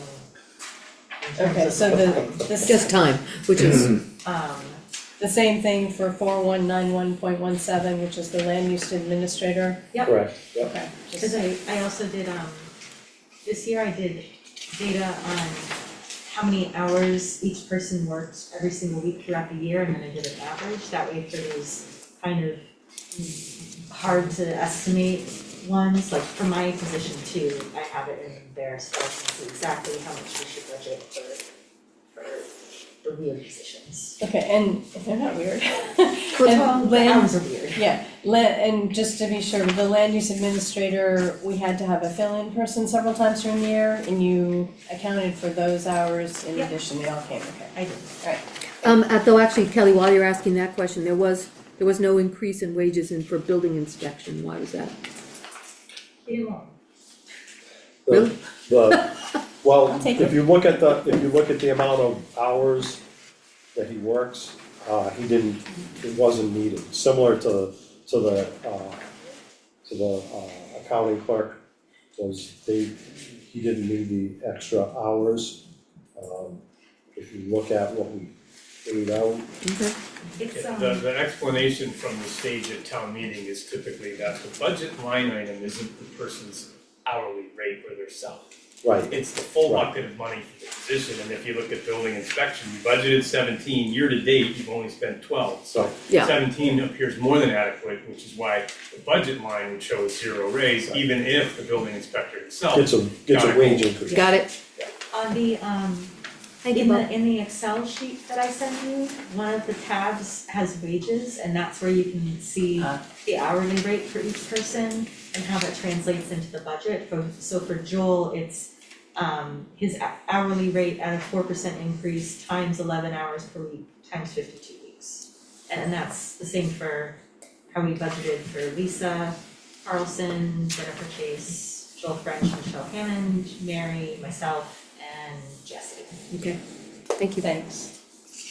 I have a question on page 7, 42-20-14 and 42-20-15. Or sorry, 42-20-13 and 14. I'm just curious what these are. They were budgeted for $10,000 each. The actual for year to date so far is extremely low, but the 2026 budget is still the same. That would be an accounting error on my part. I need to go see how the general ledger is being updated.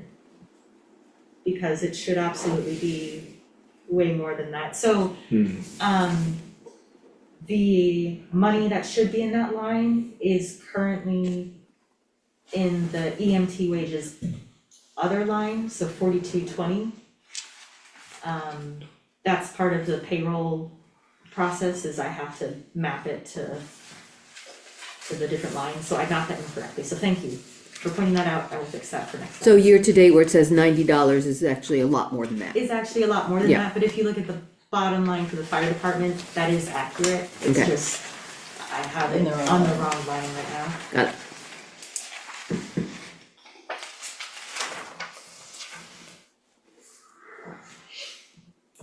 Um,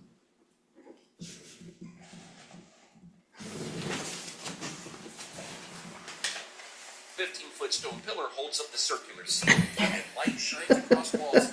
Like, Hello? Decided to start itself up.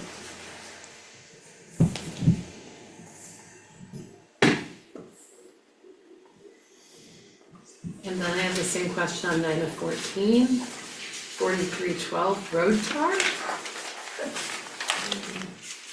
So we budgeted 230,000 and we've only spent 1729. I have the answer for you. They just paid 300,000 Right. tonight. That was on the mailing list tonight. Alright, Yes, made it. and then the 4312 4G summer gravel was significantly higher year to date than budgeted for. So, Okay,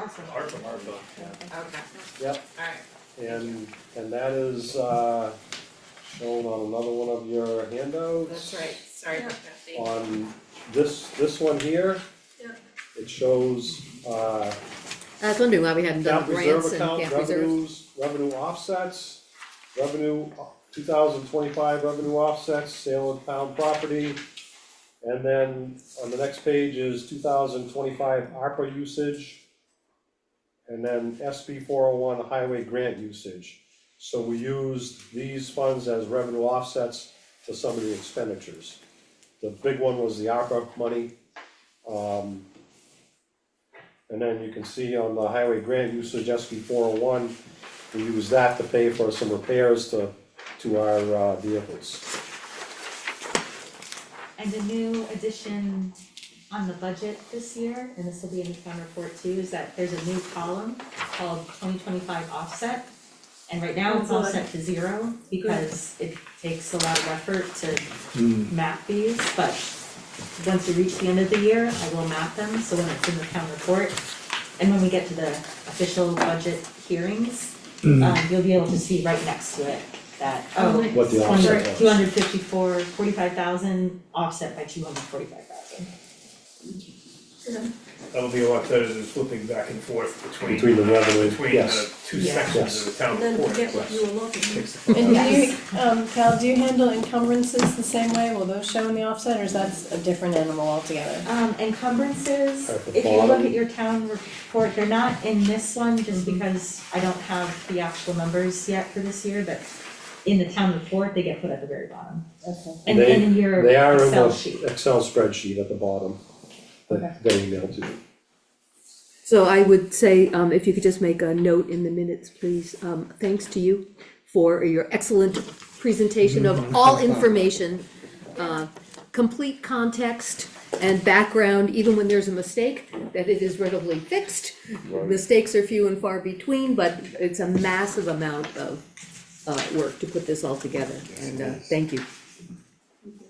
So shall we give a hearty endorsement for the copier expense? Yes. And the copier operator. Right. That too, yes.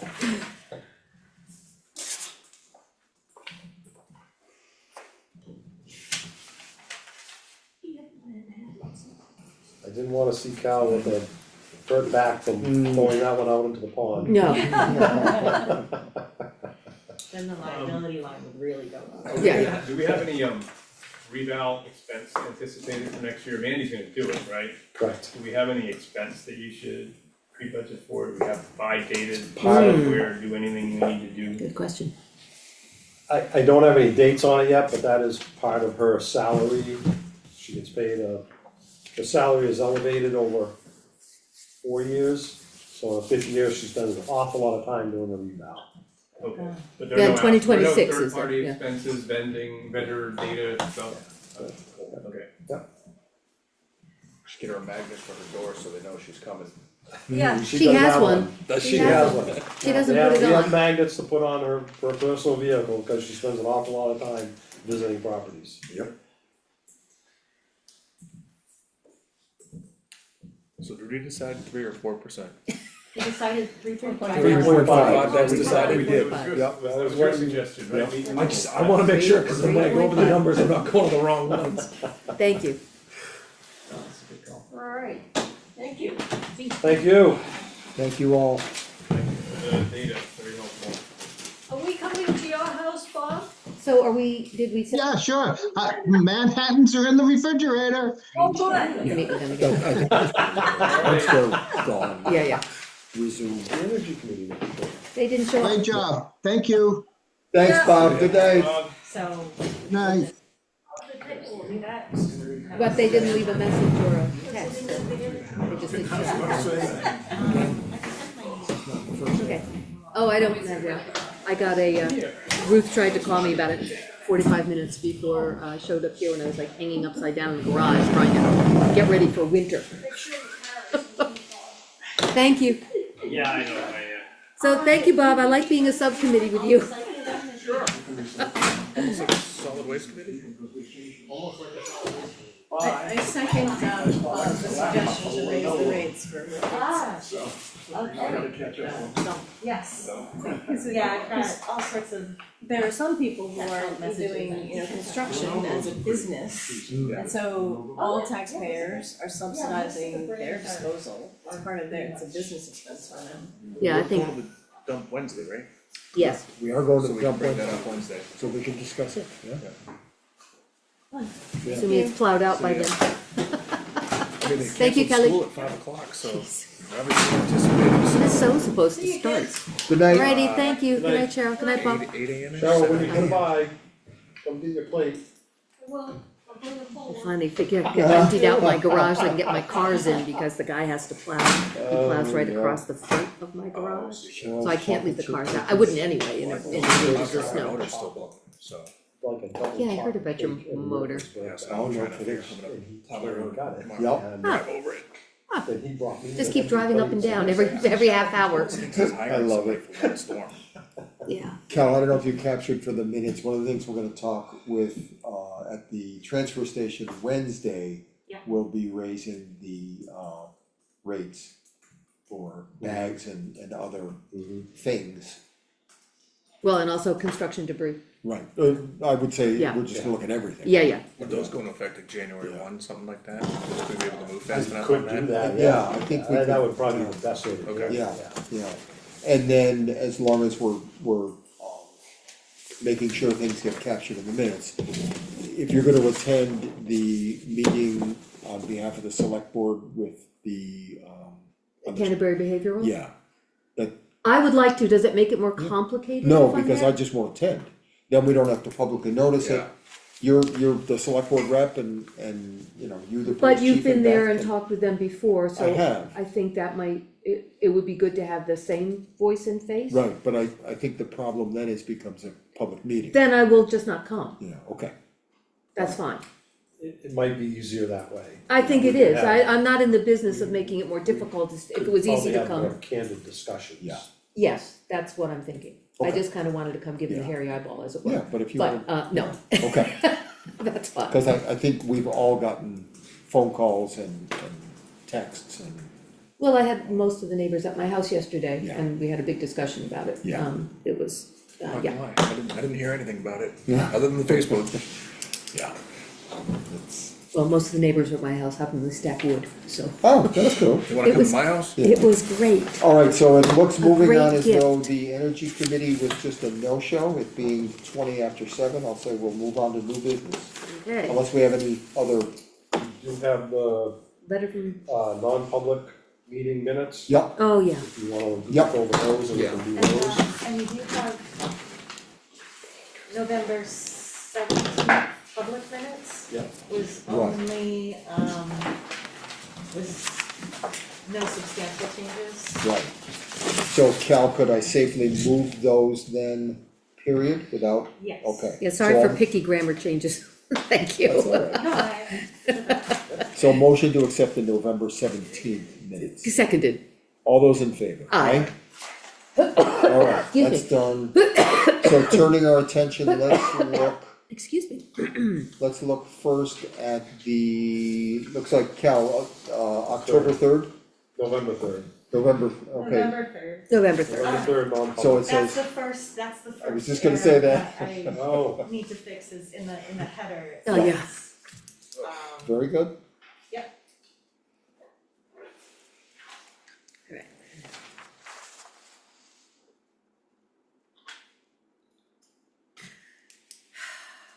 Pardon me while I sigh. I know, but probably thinking the same thing as I am, but.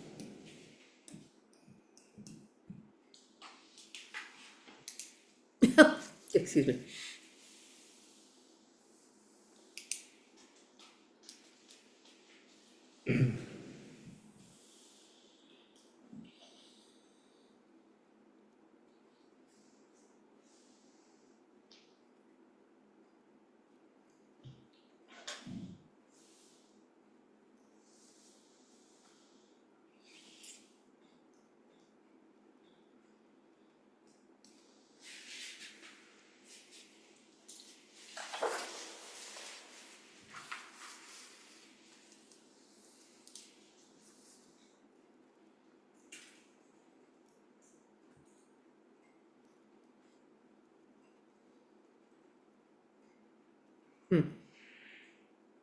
Anybody see any corrections, additions? Okay, I'll make a motion, we accept them.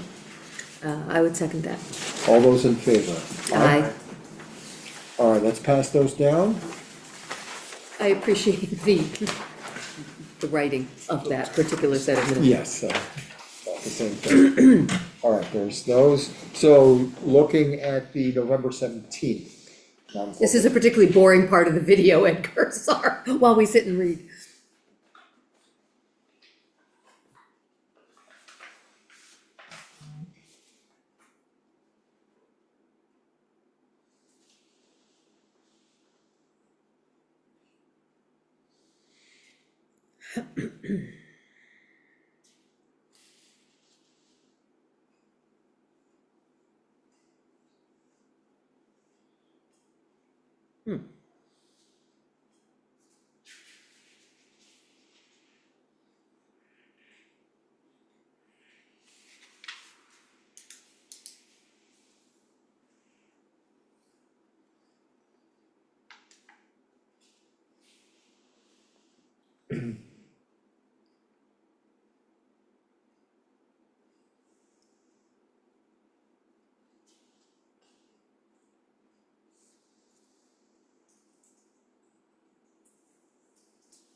Anybody see anything they wanna correct? Alright, I'll make a motion, we accept the minutes from the November 17th non-public portion. Yes, I second that. All those in favor, aye? Aye. And if you would, pass them in. Can I vote to change the outcome? Excuse me. Alright. Thank you. Alright, so that's, and the 18th minutes will be pending. Correct. Yeah. Alright. So I think that brings us to new business then, right, Ken? Right, which was, email from a resident concerning the event at Shaker Road.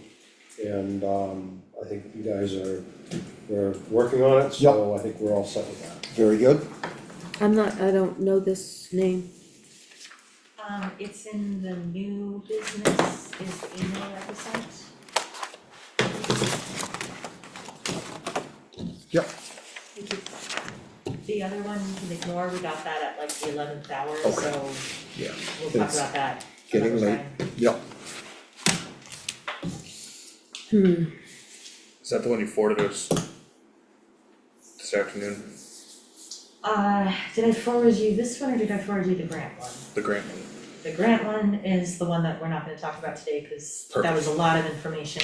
Yeah, I haven't really, I That's saw the the last header and, Yeah. Yeah. I was looking at the other information for the budget, so Too much right now to take in It's- before. kinda what I I thought, think you'd like to look at it first before you. definitely. That whole, the situation, yes, I'm sorry, the situation is so difficult because, you know, again, the sense that it's voluntary versus the sense that people are escaping. You know, if it's a secure locked facility like a prison, that's an escape, but voluntary is something different. Right. So it's, you know, but given the complications of their new kind of clientele, voluntary doesn't seem to be cutting it Right, and anymore, I will so. certainly repeat what I said earlier, Yeah. which is no one should be afraid to either let their kids go out in the yard or be in their backyard. And the flip side of it is, nobody should be afraid to have their person in that facility where they can wander off and Very true, get lost and and, freeze, or worse. or Yeah. worse. So, both There sides, definitely is, you know, you have a lot to talk about. yeah, we absolutely do.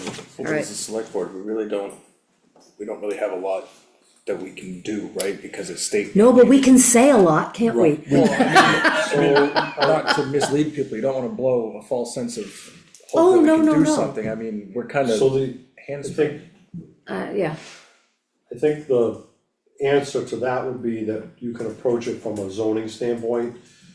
Determine from their original site plan that was approved by the planning board, if that has been a change of use.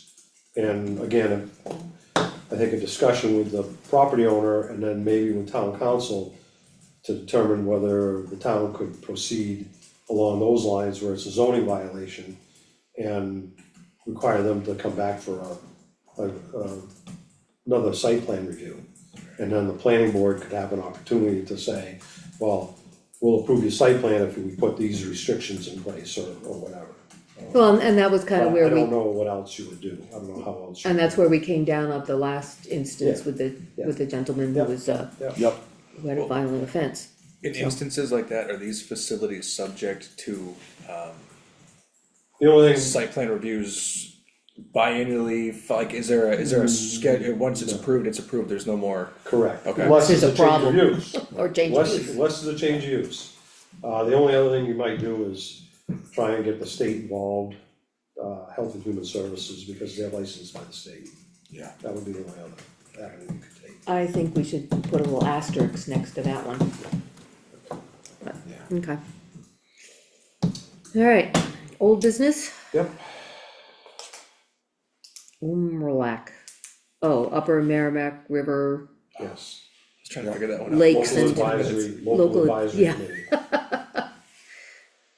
So they let us know that David Day is not gonna be renewing his tenure Oh, on interesting. Umrlac, so the select board is responsible for appointing a new person. Okay, I And meant, the other I'm sorry, go on. I meant to put it out in the town email, but I forgot to.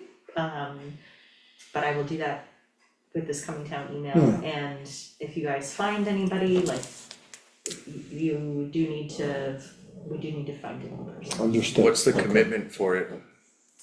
Don't know, And I mean, they meet monthly, don't know. They meet monthly. monthly? and is Adrian still on it? Yes. Wasn't it Adrian? Okay.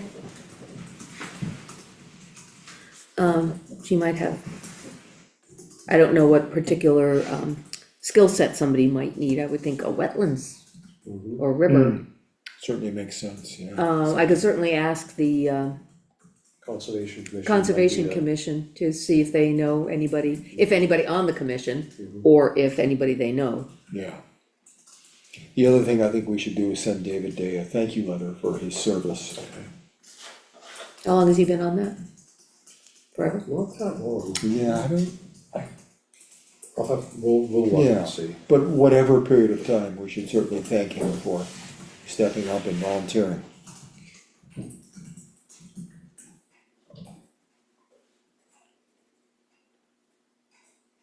And HTC? Did Alex Young. Alex Young step down? Step down. Did he say why? I know why, but it's not pertinent. Okay,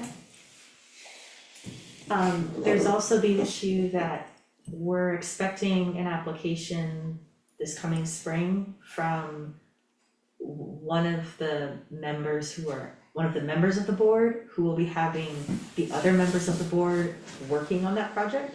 So we need many people, we need alternates, so because that there's gonna when be, that application when everybody starts- recuses themselves. Exactly, we need enough alternates that hearing can actually happen, so there's kind of a urgent need and a deadline on the HDC. How many bodies do they need? It Um, depends. Four? Well, it depends if Ann Depends. is still on or not. Right now, you've got Kevin and Vanessa are or those are shoo-ins. Yeah, Ann is on the fence because she can't drive at night, so it's hard to get her to meetings in the Ann dark. Emerson? Yes, Yeah. she hasn't been to a meeting in ages, and I Yeah. asked Kevin and he hasn't answered me about if she's still on the committee or not. so you're down to 2.5. Gotcha. Oh, and they can't, so if there's only two, can they even have a committee? Well, I have a They- vote, so, Oh, you do, Yeah, okay. You yeah, do? Calvin, Yeah. Oh. Calvin is on there, but he's one of the people who would be involved. That's right, Potentially. Alex was going to be one of the people Yeah. involved. Calvin and Works with Kevin Alex. will both be involved on the work that Vanessa Gotcha. wants to do, and Understood? she's the one with the application, so, Yep, Okay, and you so, can have two alternates, I believe, so if we can fill Alex's position, Yep. if we can get either a new person in Ann's position or Ann to actually come to meetings, and then two alternates, then you could make a quorum for that application Yep. I that wouldn't everyone will need to. count on Ann, which means you need two members and two alternates? Yes, okay, Huh? Oh, so you're outside well, this. so I know that there was a the bug. energy committee and So the vote community on power this. committee are also to me, but like, Yeah, this is a legal thing that's going to come up and be a problem in the spring. Yeah. Alright, that's a biggie. well, I Yeah. mean, I know in the past, they've sort of had a narrow parameter of the people that they advertised for this committee. You know, people with They have to historical. expand their horizon. Yeah, I think they're sort gonna of- definitely we're gonna have to Cast a expand. broad net Yeah. on this one. yeah. Alright, And I think we save for a future date a discussion, a larger discussion on committees in general. yeah, Yeah. We have to at some point, but tonight's not the night. but this is a big committee need. This one, yeah, Yeah, but actually, I think I can think of a lot more people who would probably be able to be suited for this, then I can think of people who might wanna do community power Well, or something. this is completely, do we need an HDC? And I'm not saying abolish it, I'm saying like, most of the applications come from Shaker Village. Well, I think first of all, we do need an If we have a HDC. historic district, if we have a historic Because district, it's- That's what I'm wondering because is- it's in our zoning, Right, yeah. policies, I would say we would have to. So this isn't one, if you don't have bodies, you can't I don't think so. put it to the wayside, I okay. don't believe so, That might be a NHMA question, but yeah, but I would seem to think that we would have to, because it's in our zoning regulations, so we would have to. I was just curious, if you couldn't muster an HDC, does that put the select board as the acting HDC, is sort of what I'm wondering, if we can't get It bodies to may. fill it, somebody has to be My there. thought now. was, it might, my thought was that if you could not come up with a quorum, then I don't know if again, that's a legal question, I have to ask legal, whether the selectmen would have to be the ones to sit in on it. Yeah, cause if someone drops an application tomorrow, we have a legal Right. duty to hear it Right, within a certain absolutely. time period. Ken, I hate to add things to your to-do list, but could you run that by NHMA? Mhm. Please, because I think that'd be something that would be worth us knowing sooner rather than later. Yeah. And beat the bushes for a couple of members and alternates. Today was the deadline for applications for the December meeting, so we can safely cancel the December meeting. And Okay. that buys us another month. Oh, okay, there you very go, good, good. Okay, alright, what else have we got, anything?